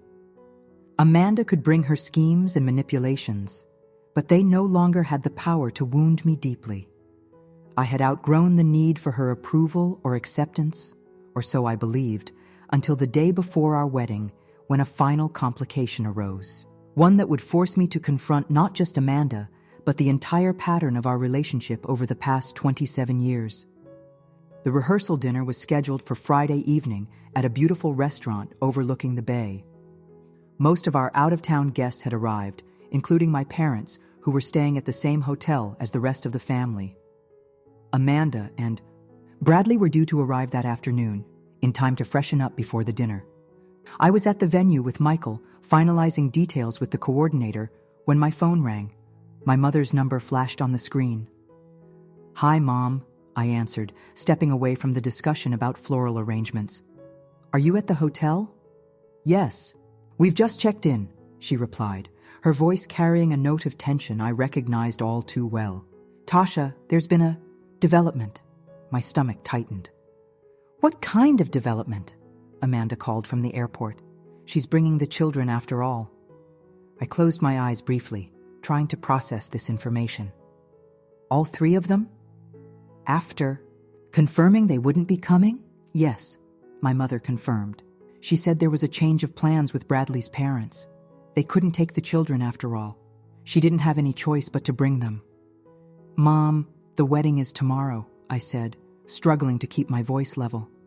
"We've finalized everything based on the information Amanda gave us last week. We don't have accommodations prepared for the kids, no seats assigned, no activity packs." "I know, honey," she interrupted. "But what can we do? They're already on their way." What could we do, indeed? This was classic Amanda, creating chaos. At the last minute, ensuring all attention would be diverted to managing the situation she had engineered. "When do they land?" I asked, my mind already racing through potential solutions. "Their flight gets in at 4, she replied. "They should be at the hotel by 5:30, depending on traffic." The rehearsal dinner was at 7. There was no time to make proper arrangements for the children there, let alone reorganize the wedding setup for the following day. "I'll figure something out," I said finally. "But please tell Amanda this is extremely disruptive and inconsiderate." "Tasha, she didn't have a choice. She had a choice a week ago when she confirmed they weren't coming," I cut in. "She had a choice when she made arrangements with Bradley's parents that apparently fell through at the last minute. She always has choices, Mom. She just makes the ones that create maximum drama." My mother was silent for a moment. "I know you're upset, and you have every right to be. But they'll be here in a few hours, and we need to make the best of it." "I'll handle it," I repeated, ending the call before I said something I might regret. Michael had been watching my side of the conversation, his expression concerned. "Amanda problems?" "She's bringing the kids after all," I explained, the frustration evident in my voice. "After confirming a week ago that they wouldn't be coming, after we finalized all the arrangements, after—" I broke off, taking a deep breath. "She's doing this on purpose." He nodded. No questions, no doubt, just immediate understanding and support. "What do you need?" This was why I loved him, his unwavering belief in me, his readiness to stand by my side without questioning the validity of my feelings about Amanda. "I need to call the hotel, see if we can adjust their accommodations," I said, thinking aloud, "and talk to the caterer about adding 3 children's meals for tomorrow, and find something to occupy them during the rehearsal dinner tonight." "I'll call my sister," Michael offered. "Emma's kids are staying with the hotel babysitting service during the rehearsal dinner. Maybe Amanda's children could join them." I nodded gratefully. "That would be perfect, and I'll talk to the coordinator about adjusting the seating for tomorrow." We worked efficiently, making calls, adjusting plans. The hotel was able to reconfigure the suite we'd reserved for Amanda's family to better accommodate the children. The caterer assured us adding 3 children's meals was no problem. Michael's sister confirmed her children would be happy to have company with the babysitting service during the dinner. By the time everything was arranged, I felt drained but satisfied that we'd managed the crisis. But underneath the logistical concerns lurked a deeper anger and hurt. This was my wedding, meant to be a joyful celebration of the love Michael and I had found together. And once again, Amanda had found a way to insert herself into the center of the narrative, to make it about her needs, her convenience, her drama. "You okay?" Michael asked softly as we drove back to our apartment to change for the rehearsal dinner. "Not really," I admitted. "I'm tired of her games, Michael. So tired." He reached over to squeeze my hand. "I know. But remember, after tomorrow, we'll be married. That's what matters. Not Amanda's drama, not last-minute changes. Just you and me, starting our life together." I squeezed back, grateful beyond words for his perspective. "You're right. That's all that matters." When we arrived at the restaurant that evening, most of our guests had already gathered on the terrace. My parents stood near the entrance, clearly watching for us, and beside them were Amanda and Bradley, without their children. "Where are the kids?" I asked as I approached, not bothering with pleasantries. "They were exhausted from the trip," Amanda explained, looking harried but somehow still perfectly put together in a blue cocktail dress. "Bradley's staying with them at the hotel. They were too tired for dinner." I stared at her, speechless. After all the last-minute arrangements, the stress, the disruption, The children weren't even coming to the dinner? I thought they had to. Come with you, because Bradley's parents couldn't take them, I said, unable to keep the edge from my voice. They couldn't, she confirmed. But the poor dears are just wiped out from the flight. Bradley offered to stay with them so I could at least come to my sister's rehearsal dinner. She managed to make this sound like an enormous sacrifice on her part. How considerate, I replied, the words coming out more sarcastically than I'd intended. My mother shot me a warning look. The important thing is that Amanda is here to celebrate with you. I bit back the response that rose to my lips. That the important thing was that Amanda had once again managed to create unnecessary chaos and disruption on the eve of my wedding. Instead, I nodded stiffly and moved to greet other guests. The dinner itself was lovely, despite the tension I felt whenever I glanced in Amanda's direction. She played her role perfectly, the supportive big sister, charming our friends, complimenting the venue, raising a glass during toasts with tears in her eyes. Anyone watching would have thought we had the most loving sibling relationship imaginable. It was only when I excused myself to use the restroom that she followed, cornering me in the quiet hallway outside. I hope you're not still upset about the children, she said, her voice carrying that familiar note of condescension. We really didn't have a choice, Tasha. It's fine, I replied shortly. We managed. You seem angry, she observed, head tilted slightly. Surely you understand these things happen. Plans change. It's not personal. I looked at her, really looked at her, and saw the calculation behind her concerned expression. She knew exactly what she was doing. She always had. Nothing with you is ever just things happening, Amanda, I said quietly. There's always a purpose, always a plan. Her expression hardened slightly. What's that supposed to mean? It means I know what you're doing, I replied. What you've always done. Creating chaos, making everything about you, ensuring that even at my wedding, I have to shift my attention to managing your drama. That's absurd, she scoffed. I'm trying to be here for you, despite the complications with my children. Most brides would appreciate the effort. Most brides don't have sisters who deliberately excluded them from their own weddings, I countered. Her eyes widened slightly. Whether in genuine surprise or performative shock, I couldn't tell. Is that what this is about? My wedding? That was 10 years ago, Tasha. I thought you'd moved past that childish resentment. Childish, I repeated, feeling a decade of suppressed anger rising. You made your wedding adult only, specifically to exclude me, your 17-year-old sister, while still inviting Bradley's teenage nephew. There was nothing childish about recognizing that deliberate cruelty for what it was. The age limit was 18, she said stiffly. It wasn't personal. It was exactly personal, I insisted. Just like this last-minute change with your children is personal. You can't stand not being the center of attention, even for one day, even at my wedding. Her face flushed. You're being ridiculous, and frankly rather selfish. My children had to come with us because our childcare fell through. It's not some elaborate scheme to ruin your precious day. Then why aren't they here tonight? I challenged. If they had to come with you because there was no alternative, why is Bradley babysitting them at the hotel instead of all of you attending? She blinked, momentarily thrown by the direct question.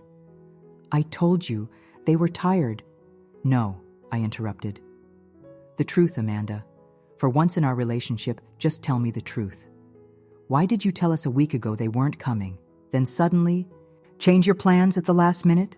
She stared at me, something shifting in her expression, the polished veneer cracking to reveal something harder underneath. Fine. You want the truth? The truth is, I didn't want to bring them initially. 3 kids at a formal wedding is a nightmare, as you'll discover if you ever have children. But then, Olivia heard about the wedding from Mom and was devastated about not going to see her aunt get married. I frowned. Olivia was upset? The same Olivia who I've met maybe 5 times in her entire life? Yes, Amanda snapped. Believe it or not, Despite your minimal effort to be part of their lives, my children know who you are. You're their aunt. Family is important to us. The hypocrisy was so breathtaking I almost laughed. Family is important. That's rich, coming from you. What's that supposed to mean? It means you've spent my entire life making me feel unwelcome in the family, I said, the words pouring out now after years of careful restraint. From the time I was old enough to understand, you made it clear I was an intrusion, an annoyance, someone to be tolerated at best. You manipulated situations to exclude me, embarrass me, diminish me, and our parents let you do it over and over again. That's completely untrue, she protested, but there was a flicker of something in her eyes, recognition perhaps. We had normal sibling issues, nothing more. Normal siblings don't deliberately exclude each other from their weddings, I countered. Normal siblings don't spend decades undermining each other at every opportunity. What you did, what you've always done, goes far beyond normal sibling rivalry, Amanda. She crossed her arms, defensive now. I think you're overreacting, as usual, making everything into a bigger drama than it needs to be. No, I said firmly. I'm finally standing up for myself. Something I should have done years ago. Standing up for yourself? She repeated incredulously. By attacking me the night before your wedding? By accusing me of some grand conspiracy to ruin your life? Do you hear how paranoid that sounds? It's not paranoia when there's a consistent pattern of behavior, I replied. And I'm not attacking you. I'm simply telling you that I see what you're doing. I've always seen it. And I'm done pretending otherwise to keep the peace. She shook her head, switching tactics. Tasha, I don't know what's gotten into you, but this isn't the time or place. It's your rehearsal dinner. People will wonder where we are. You're right about one thing, I agreed. This isn't the time or place. My wedding weekend isn't the time to finally address 27 years of toxic behavior. But you created this situation, Amanda. You always do. So what are you saying? She demanded. What do you want from me? I considered the question seriously. What did I want from Amanda? An apology? Recognition of the hurt she'd caused? Some miraculous transformation into the loving sister I'd always longed for? None of those things seemed likely or even particularly valuable anymore. I want you to stop, I said simply. Stop the games. Stop the manipulation. Stop making my wedding about you and your drama. I'm not, you are, I interrupted. But it ends now. Tomorrow is my wedding day. Michael and I have worked hard to create a beautiful celebration of our relationship, and I won't let your last-minute chaos derail that. She stared at me, something like surprise in her expression. Perhaps she wasn't used to this version of me, the one who stood firm, who called out her behavior directly instead of accommodating it. Fine, she said finally. If that's how you feel. It is, I confirmed. Now I'm going back to my rehearsal dinner to enjoy the evening with the people who genuinely support and love me. I suggest you do the same, or don't. Your choice. I turned to walk away, then paused, looking back at her. And Amanda? The children are welcome at the wedding tomorrow. We've made all the arrangements. But if you try to create any more drama, if you do anything to disrupt our day, you won't be welcome. And I mean that. Her mouth fell open slightly at the clear boundary. You would ask your own sister to leave your wedding? If necessary, I said calmly. I hope it won't be. I walked away then, feeling lighter than I had in years. For too long, I had tiptoed around Amanda's feelings, accommodated her manipulations, swallowed my hurt to keep the peace. But I was done with that pattern. My wedding day would be different. What I didn't realize was just how different it would be. Or that the confrontation in the restaurant hallway was just the beginning of a reckoning that had been decades in the making. I woke on my wedding day to sunshine streaming through the curtains of our hotel suite. Michael had stayed with his parents the night before, a concession to tradition that had seemed charming when we planned it, though I missed his steady presence beside me as I opened my eyes. For a moment, I lay still, allowing myself to fully Absorb the significance of the day. By sunset, I would be married to the man I loved. We would begin our life together officially, surrounded by those who cared for us most.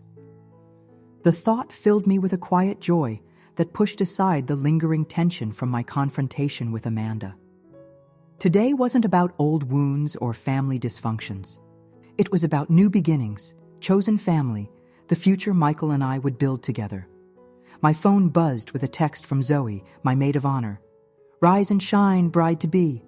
The glam squad will be there in 30 minutes. I smiled, sending back a quick reply before heading to the shower. By the time I emerged, wrapped in the hotel's plush robe, there was a knock at the door.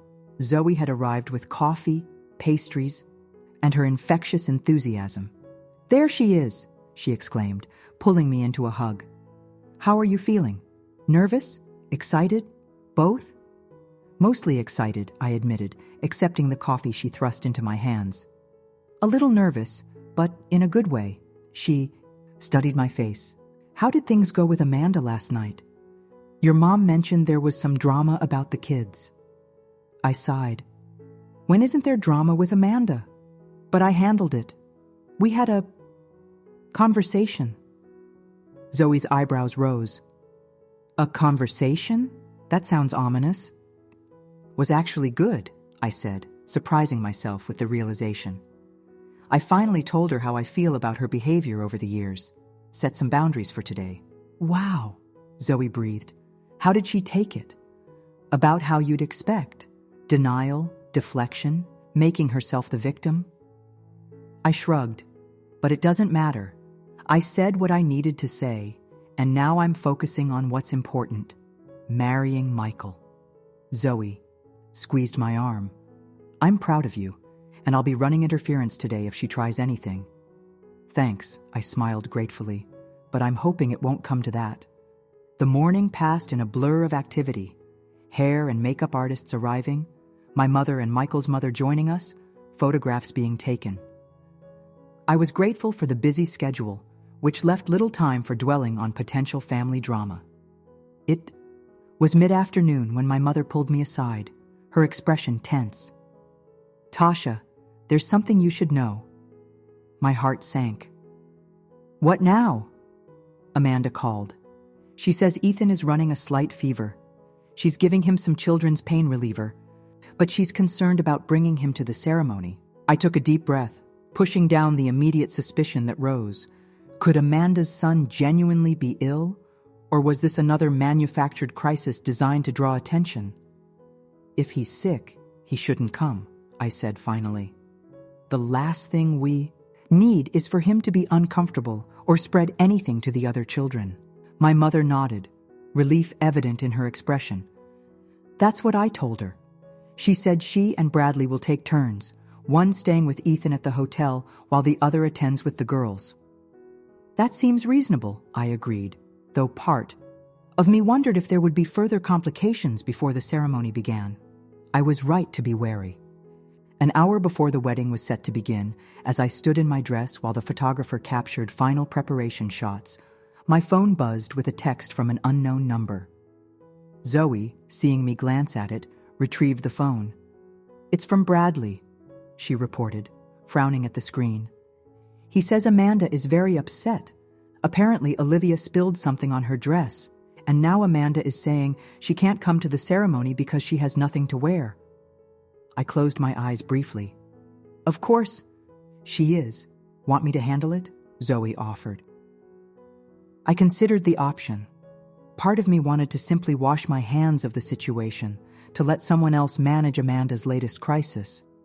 But another part, the stronger, more confident self that had emerged through years of healing and growth, knew this was my opportunity to break the cycle once and for all. "No," I decided. "I'll call her." Stepping away from the photographer, mindful of my dress, I dialed Amanda's number. She answered on the first ring. "Tasha? This is a surprise." "Bradley texted," I said, cutting to the chase. "Something about Olivia. Spilling something on your dress?" "Yes," Amanda sighed dramatically. "It's a disaster. Red juice, all down the front. It's completely unwearable." I feel terrible, but I don't think I can come to the ceremony. I don't have anything appropriate with me. Amanda, I said calmly, the hotel has shops. Our ceremony isn't for another hour. There's plenty of time for you to find something else to wear. The shops here, she scoffed. They're hardly my style. Then wear something else you brought with you, I suggested. Surely you packed more than one outfit for a weekend trip. There was a pause, then, nothing appropriate for a wedding. I took a deep breath, centering myself. Amanda, let's be honest with each other. Is this really about the dress? Or is it about creating a situation where you become the focus of attention? Excuse me? Her voice sharpened. My daughter ruined my dress. How exactly is that me seeking? Attention? Because this is a pattern with you, I explained, keeping my tone even. Something always happens. Some crisis, some complication that requires accommodation, adjustment, attention, especially when the attention isn't already on you. That's ridiculous, she snapped. And incredibly selfish, considering I'm trying to tell you I can't attend my own sister's wedding due to circumstances beyond my control. The circumstances are not beyond your control, I countered. You have options. Buy a new dress, wear something else, but you're choosing the option. That creates the most drama. I can't believe you're attacking me right now, she said, her voice rising. On your wedding day, no less. This is supposed to be about family coming together, and you're accusing me of, what? Sabotage? Not sabotage, I clarified. Just the same pattern of behavior you've shown my entire life. Making everything about you, creating chaos that others have to manage, ensuring you remain at the center of every narrative. There was silence on the other end of the line. Amanda, I continued, softening my tone slightly, I would like you to be at my wedding, but only if you can be there without drama, without crises, without making the day about your needs and problems. And if I can't find something to wear, she challenged, then that's your choice, I replied simply. But I won't spend my wedding day worrying about your wardrobe emergency or feeling guilty that you're not there. I'm done carrying that burden. Another pause, longer this time. Then, fine, I'll figure something out. Thank you, I said sincerely. The ceremony starts at 5. I hope to see you there. After hanging up, I turned to find Zoe watching me with a mixture of concern and admiration. You okay? I nodded, feeling strangely calm. I think so. Better than okay, actually. She smiled, squeezing my hand. You've come a long way from that 17-year-old girl who was devastated about being excluded from her sister's wedding. I have, I agreed. And I have friends like you to thank for that. People who showed me what real support and love look like. The rest of the preparation time passed without incident. I focused on the joy of the day, on the thought of seeing Michael waiting for me at the altar, on the beautiful life we were building together. As the ceremony time approached, I peeked out at the gathering guests. My parents were seated in the front row, both looking emotional already. And there, in the third row, was Amanda, wearing what appeared to be a perfectly acceptable navy blue dress, along with Bradley and their daughters. Ethan was presumably still at the hotel with his fever. The sight of her actually attending, seemingly without further drama, allowed me to release a breath I hadn't realized I was holding. Perhaps our conversation had made an impact after all. Ceremony itself was everything I'd hoped for. Intimate, meaningful, focused on the commitment Michael and I were making to each other. As we exchanged vows under the late afternoon sun, with the bay sparkling behind us, I felt a sense of completion. Not just because I was marrying the man I loved, but because I had finally found the strength to stand firmly in my own worth, regardless of Amanda's attempts to diminish it. At the reception, Amanda kept her distance, remaining at her table with Bradley and their daughters. She was polite when our paths crossed, but made no effort to engage beyond basic pleasantries. It was perhaps the most peaceful interaction we'd had in years. It was during the father-daughter dance that my dad surprised me with an unexpected comment. "I'm proud of you, Tasha," he said softly as we moved around the floor. "Not just for finding a good man and building a successful career, but for becoming the strong woman you are." I looked up at him, startled by the uncharacteristic emotional admission. "Thank you, Dad." He cleared his throat, clearly uncomfortable but determined to continue. "Your mother told me about your conversation with Amanda yesterday, and about the call today." I tensed slightly. And I think it's about time someone stood up to her," he said, his voice low enough that only I could hear. "I should have done it years ago. We both should have." I stared at him, speechless. In all the years of Amanda's behavior, our parents had never acknowledged their role in enabling it, had never admitted that her treatment of me was problematic. "You knew?" I finally managed. "All this time, you knew how she treated me?" He looked away briefly, shame crossing his features. "We saw parts of it, but it was easier to believe it was normal sibling rivalry, easier to tell you to toughen up than to confront the situation." "Why?" I asked, the old hurt rising despite my best efforts to contain it. Why was it easier to let her hurt me than to address her behavior? He sighed heavily. "Amanda is difficult. From the time she was small, she required careful handling. When you came along, she saw you as a threat to her position in the family. We thought she'd adjust, grow out of it, but instead, she found more sophisticated ways to exclude and undermine me," I finished for him. "And you and Mom let her." "Yes," he admitted, the single word carrying the weight of decades of failure. "We let her, and I'm sorry, Tasha. More sorry than I can express." I felt tears threatening and blinked them back. This was my wedding day. I wouldn't let old pain overshadow it, even as part of me cherished this long overdue acknowledgement. "Thank you for saying that," I said finally. "It means a lot." He nodded, squeezing my hand as the dance ended. "You've built a good life, Tasha, with good people who value you as you deserve. I'm sorry it took leaving home for you to find that." As he escorted me back to Michael at our table, I felt a sense of closure I hadn't expected to find on my wedding day. Not a complete healing of old wounds, that would require more than one conversation, but a step toward recognition and reconciliation.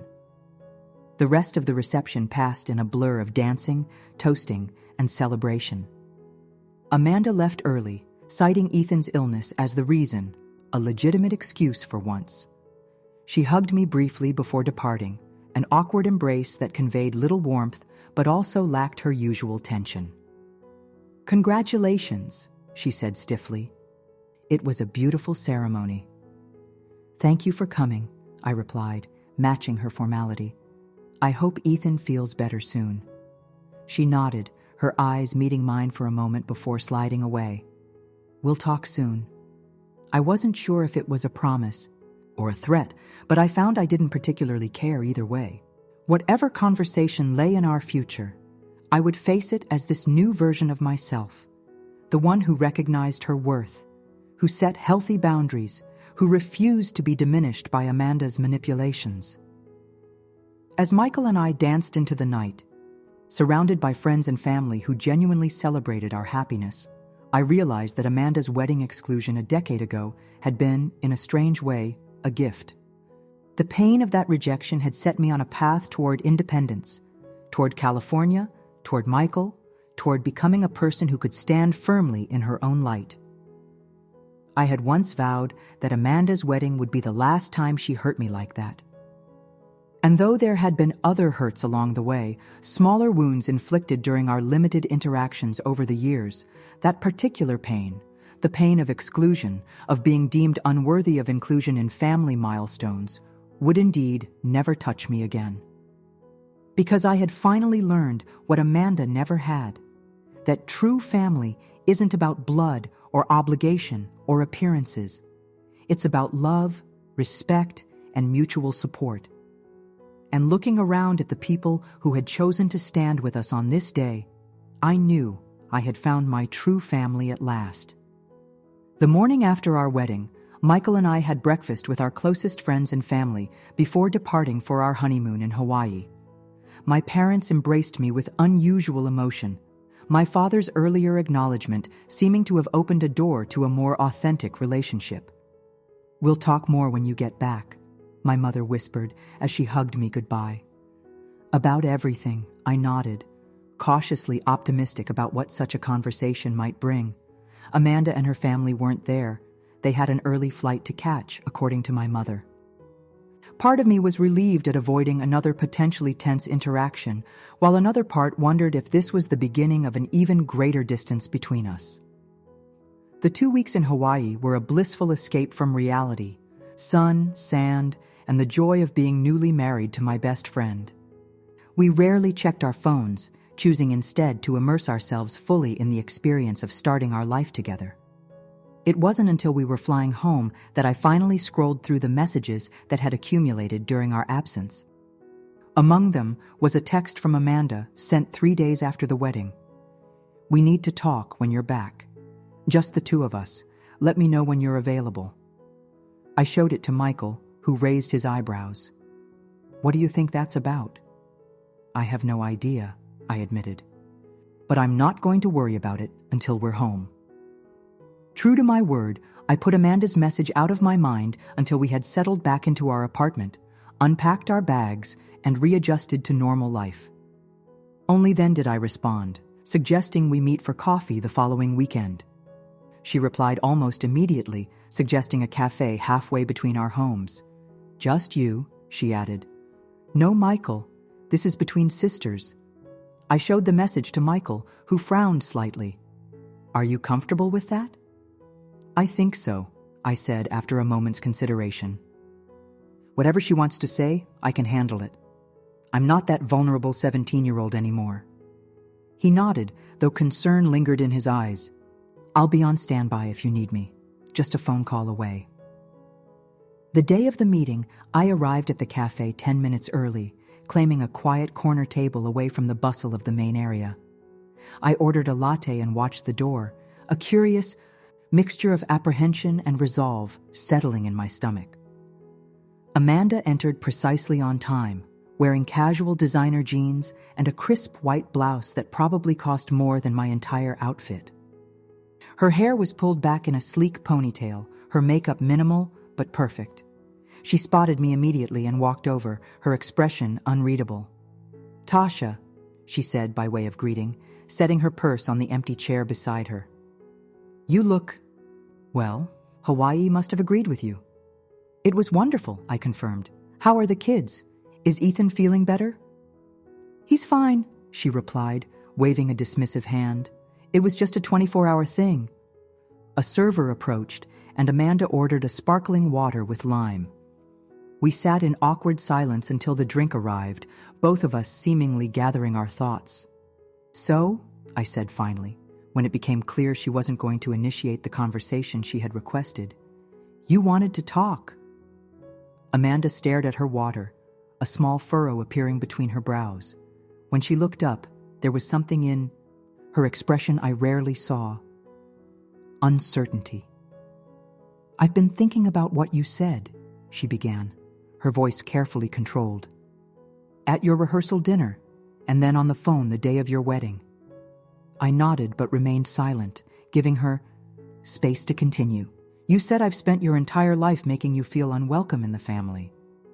Her fingers traced condensation on her water glass. "That I've manipulated situations to exclude you, embarrass you, diminish you."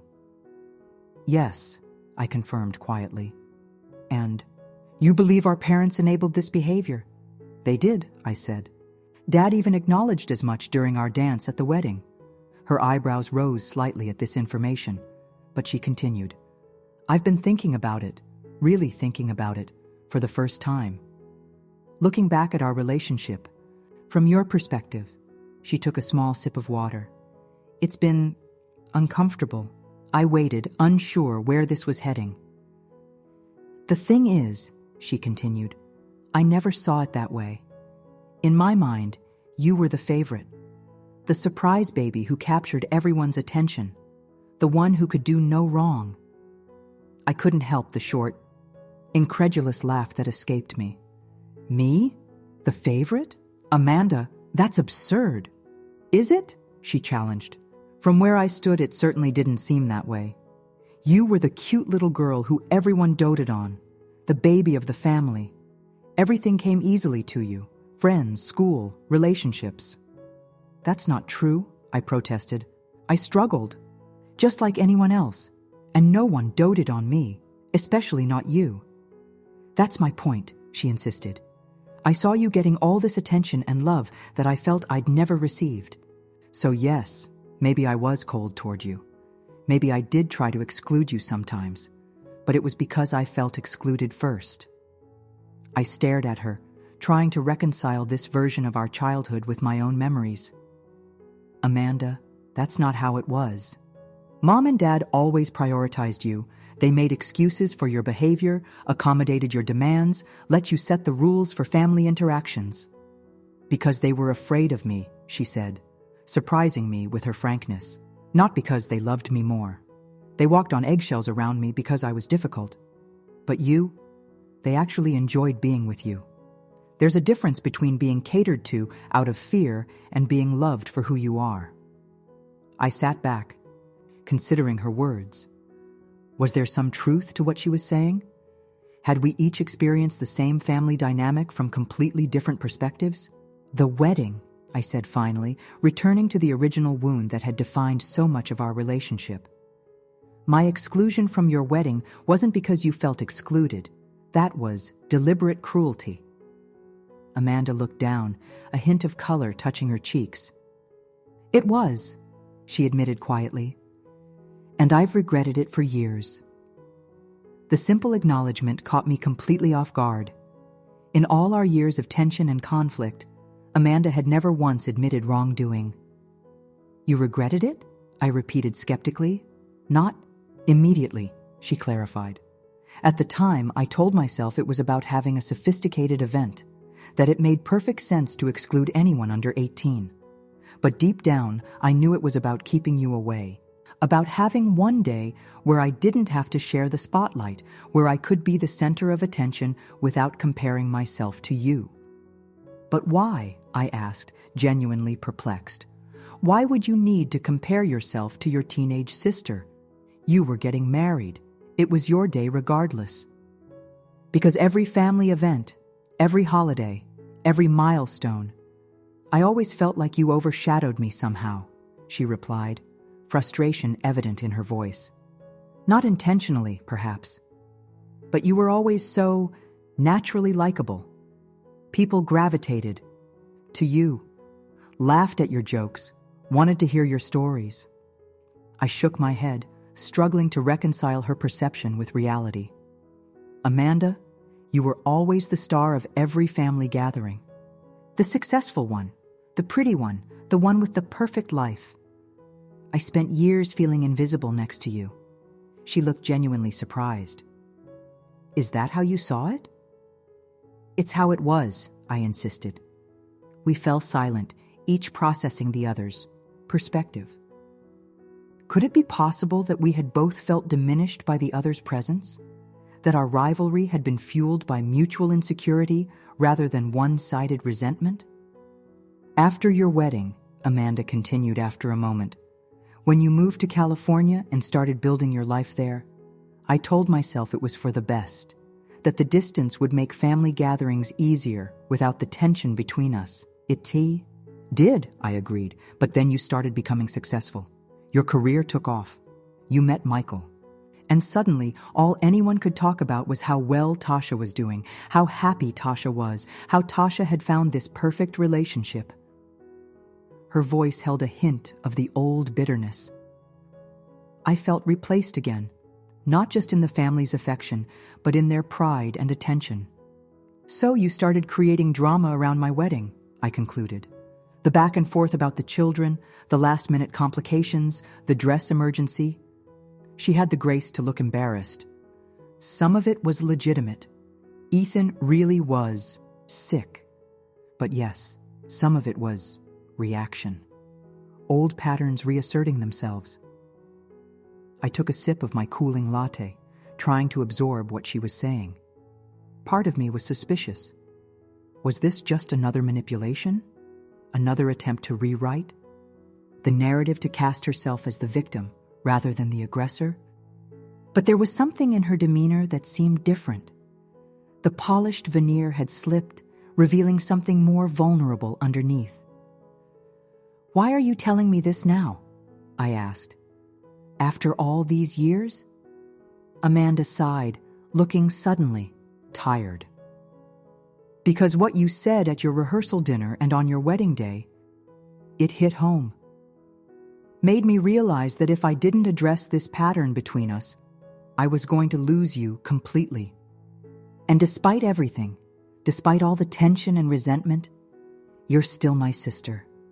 My only sister." I felt my throat tighten unexpectedly. "I've spent my entire life feeling like you wished I wasn't." "I know," she said softly.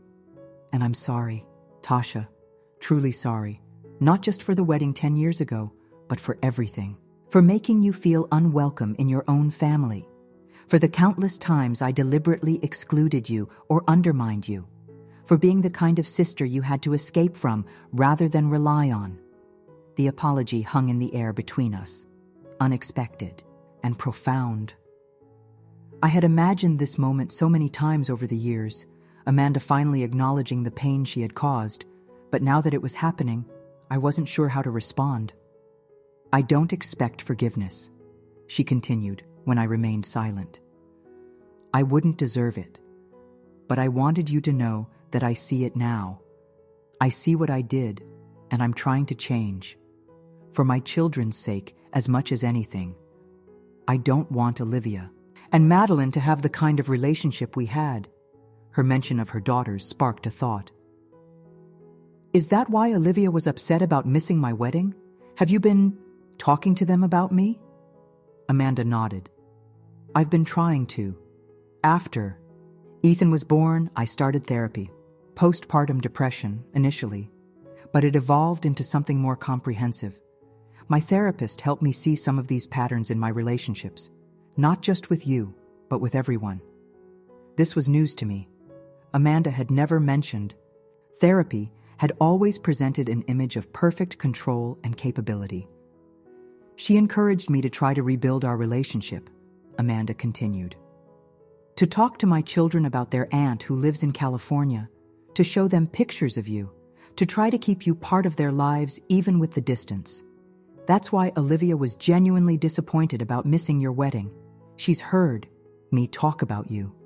I sat back, attempting to process this revelation. I had no idea. How could you? She replied. I never told you. I've never been good at vulnerability, Tasha. It's easier to maintain control, to keep people at a distance. Including your own sister, I said softly. Especially my own sister, she acknowledged. Because you always saw through me somehow. Even as a child, you had this way of looking at me that made me feel exposed. Like you could see past all my defenses to the mess underneath. I remembered that day in her room when I was 5, presenting my drawing and having it torn in half. I just wanted you to love me, I admitted, my voice barely audible. That's all I ever wanted. Something flickered in Amanda's eyes, pain, regret, a hint of moisture. She quickly blinked away. I know. And I didn't know how to accept that. Love, let alone return it.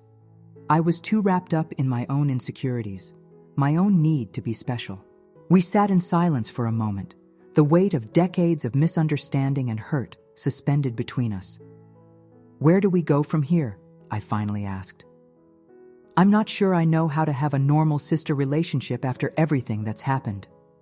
I don't either, she admitted.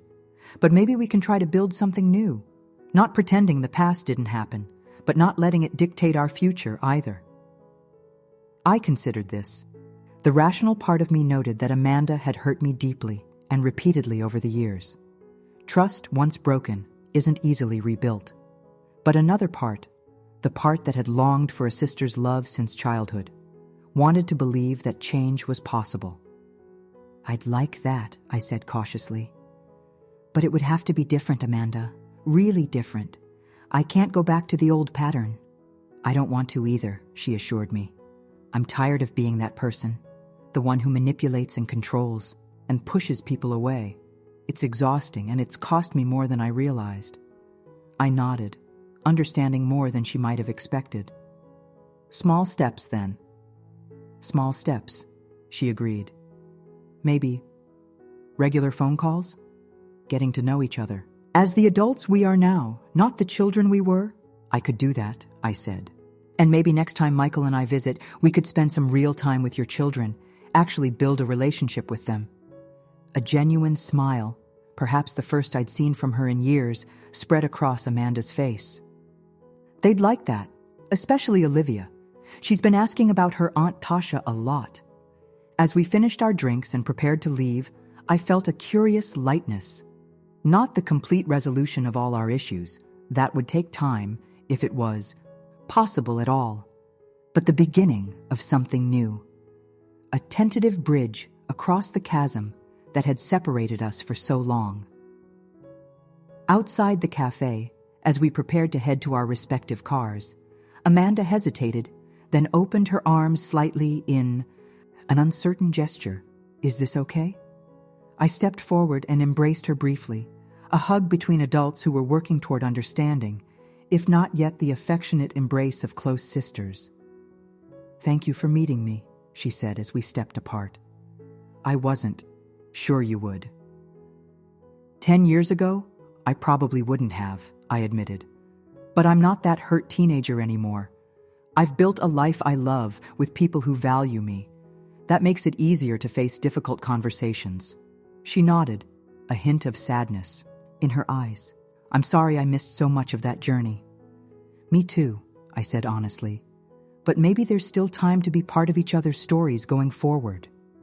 As I drove home to Michael, I reflected on the unexpected turn our meeting had taken. I had gone prepared for more manipulation, more denial, perhaps even a confrontation. Instead, I had found Amanda showing a vulnerability I'd never witnessed before, acknowledging her behavior, accepting responsibility, expressing genuine regret. Was it enough to erase the past? No.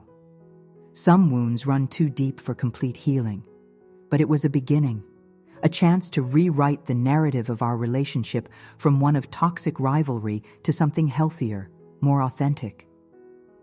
Michael was waiting anxiously when I arrived. Home. "How did it go?"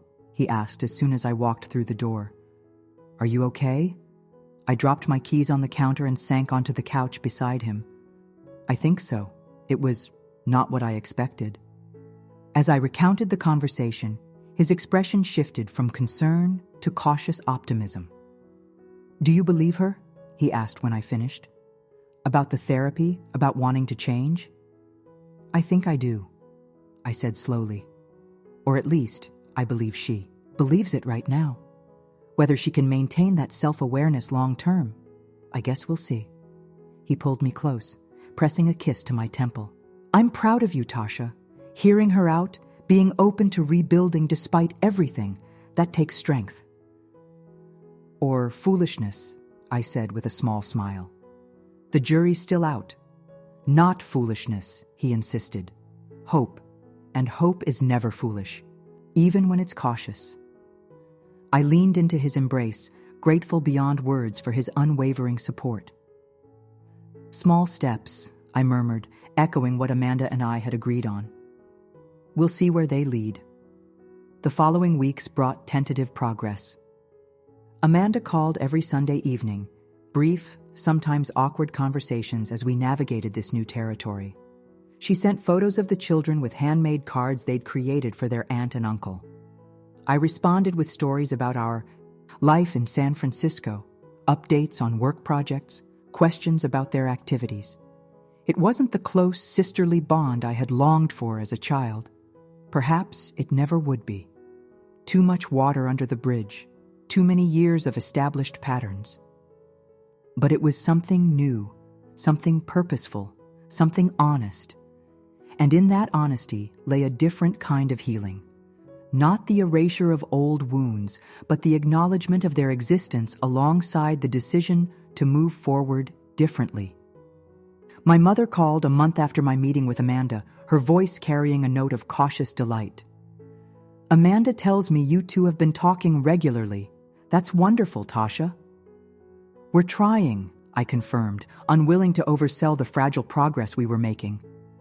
"I want you to know," she continued, her voice growing serious, "that your father and I have been doing a lot of thinking since your wedding, about our role in all this, about how we failed to protect you from Amanda's behavior over the years."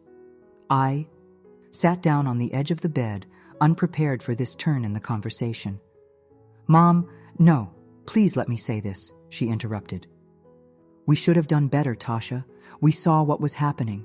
Maybe not every instance, but enough to recognize the pattern.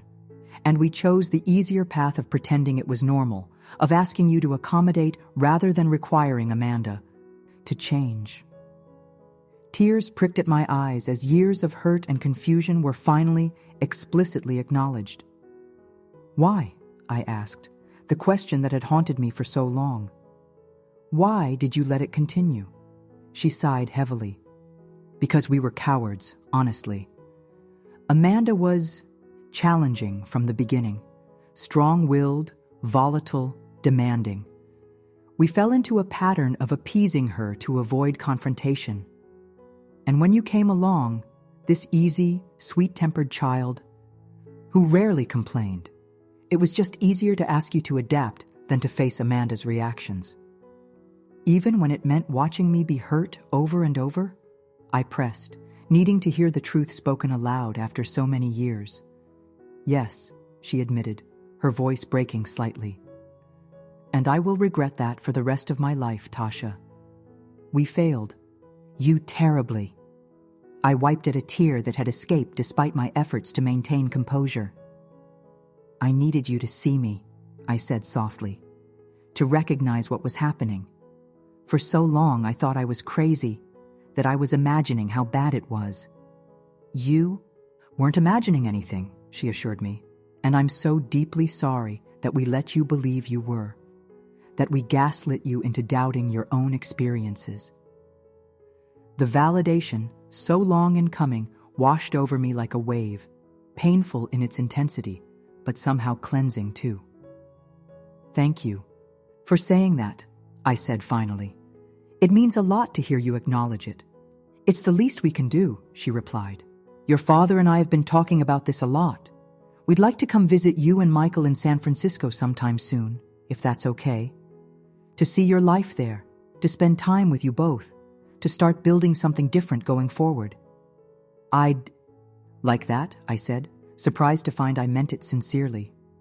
After ending the call, I sat in contemplative silence for a long time, processing the conversation.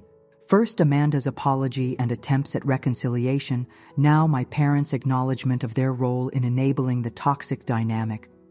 It was as if the confrontations around my wedding had cracked open a family system that had been rigidly dysfunctional for decades. When Michael came home from work, I shared the contents of the call, still processing its significance. "How do you feel about it?" he asked, always focused on my emotional well-being rather than jumping to analysis. "Validated," I said after considering the question. "Sad that it took so long. A little suspicious that it's all happening at once." I gave a half smile. "But mostly hopeful? Cautiously hopeful." He nodded, understanding without needing further explanation. Families are complicated systems. Once one part starts to change, the rest often follows. My confrontation with Amanda at the rehearsal dinner, I mused. It was like pulling a thread that's been slowly unraveling everything since. "You stood in your truth," Michael said simply. "That's powerful, especially in a system built around denial and accommodation." I leaned against him, thinking about the journey that had brought me to this point. From the hurt 17-year-old excluded from her sister's wedding to a confident woman who could set boundaries, speak her truth, and remain open to genuine attempts at reconciliation. 10 years, I murmured. 10 years from Amanda's wedding to mine. It feels like a lifetime. In many ways it was, Michael observed. You've grown so much in that decade. I nodded, thinking about the parallel between our weddings, how Amanda had used hers to exclude me, while I had used mine to finally confront the toxic patterns in our relationship, not with the intention of excluding her in return, but of requiring honesty and respect if she wanted to be included. And perhaps that confrontation, painful as it was at the time, had been the catalyst for the changes now unfolding in my family. Amanda seeking therapy, acknowledging her behavior, attempting to make amends. My parents finally recognizing their role and expressing genuine remorse. None of it erased the past, but all of it opened possibilities for a different future. 6 months after my wedding, my parents visited us in San Francisco. We showed them our favorite spots in the city, took them to dinner with our closest friends, introduced them to the life we had built together. It was the first time they had entered my adult world on my terms, and I could see them making a genuine effort to know me as I was now, not as the accommodating daughter I had once been. A month. After that, Michael and I flew to the East Coast and spent a weekend with Amanda and her family. It was awkward at times, with old tensions occasionally threatening to surface, but we navigated it with new awareness and intentionality.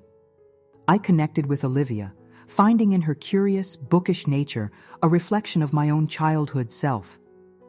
Ethan was shy but warmed up over games of catch in the backyard. Madeline, just 4, treated me with the instant trust of a child who had been told good things about her aunt. It wasn't perfect. Amanda still had moments of control and manipulation. Though she caught herself more quickly now, I still had walls of protection built over decades that wouldn't easily come down. But it was progress. Messy, imperfect, human progress. On our last evening there, as the children were being put to bed, Amanda and I sat on her back porch, watching the sunset paint the sky in vivid pinks and oranges. "Thank you for coming," she said, her gaze fixed on the horizon. "It means a lot to the kids, and to me." "It's been good," I replied truthfully. "Different, but good." She nodded, understanding. The complexity contained in those simple words. "I've been thinking about what you said at your wedding, about patterns and choices, about how I always seem to create situations that center attention on me." "And?" I prompted when she paused. "You were right," she admitted. "My therapist and I have been working on it. It comes from insecurity, from feeling like I'll be overlooked or forgotten if I don't make myself the focus. It's not an excuse, just context." "I appreciate you telling me that," I said. "And I can see you're trying to change the pattern." A small smile touched her lips. "It's a work in progress. Some days are better than others." "That's true for all of us," I acknowledged. We sat in companionable silence for a moment, more comfortable in each other's presence than we had been in decades. "Olivia reminds me of you," Amanda said suddenly. "The way she loses herself in books, how she notices everything. She's sensitive, like you were." "I noticed that too," I replied. "She's a special kid." "I'm trying to do better with her than was done with you," she continued, her voice quiet. "To see her sensitivity as a strength rather than something to be toughened up. To protect it, nurture it." I felt a lump form in my throat at the implication that Amanda was actively trying to break the cycle, to avoid repeating with her daughter the damage that had been done to me. "That's the best any of us can do," I said finally. "Learn from the past. Try to do better going forward." She turned to look at me directly, her expression open in a way I rarely saw. "I know we can't go back and fix what happened between us growing up. Too much water under the bridge, as they say. But I'm glad we're finding a way forward, Tasha. I've missed having a sister, even though I was the one who pushed you away." "I've missed it too," I admitted. "The sister relationship I always wished we had." "Maybe it's not too late to build something new," she suggested. "Not erasing the past, but building alongside it." I nodded, feeling the truth of that possibility. "I'd like that." As Michael and I flew back to California the next day, I reflected on the journey that had brought me to this point of cautious reconciliation. It had begun with pain, the exclusion from Amanda's wedding that had crystallized years of hurt into a moment of clarity. That pain had set me on a path toward independence, toward building a life where I was valued and respected. And now, 10 years later, my own wedding had become a different kind of catalyst, not for escape this time, but for confrontation, truth-telling, and the possibility of healing. The symmetry felt significant, though not in a neat packaged way that suggested the story was over. Life rarely offers such tidy resolutions. What it had offered instead was a chance to rewrite the narrative, not by denying or erasing the painful chapters, but by acknowledging them fully while choosing to continue the story differently. Amanda had excluded me from her wedding, thinking it would diminish me. Instead, it had ultimately strengthened me, setting me on a path to find my own worth outside of her approval. And when I'd included her in my wedding, with clear boundaries and expectations, it had created space for truth and potential reconciliation that neither of us had anticipated. As the plane soared westward toward the home and life I had built with Michael, I felt a sense of peace settle over me. The hurt 17-year-old girl who had torn up Amanda's wedding invitation was still part of me, her pain acknowledged, her experiences validated. But she was no longer the defining force in my relationship with my family. In her place stood a woman who could set boundaries without anger, who could speak truth without vindictiveness, who could remain open to change while protecting herself from further harm. A woman who had learned that family isn't just about blood and history, but about choice and intention and mutual respect. It had taken 10 years to travel from Amanda's wedding to my own. From exclusion to inclusion, from powerlessness to strength, from silence to truth. Whatever the next 10 years might bring, I would face them with the knowledge that I was no longer defined by what had been denied me, but by what I had built for myself and the connections I had chosen to nurture. And in that knowledge lay a freedom no exclusion could ever take away.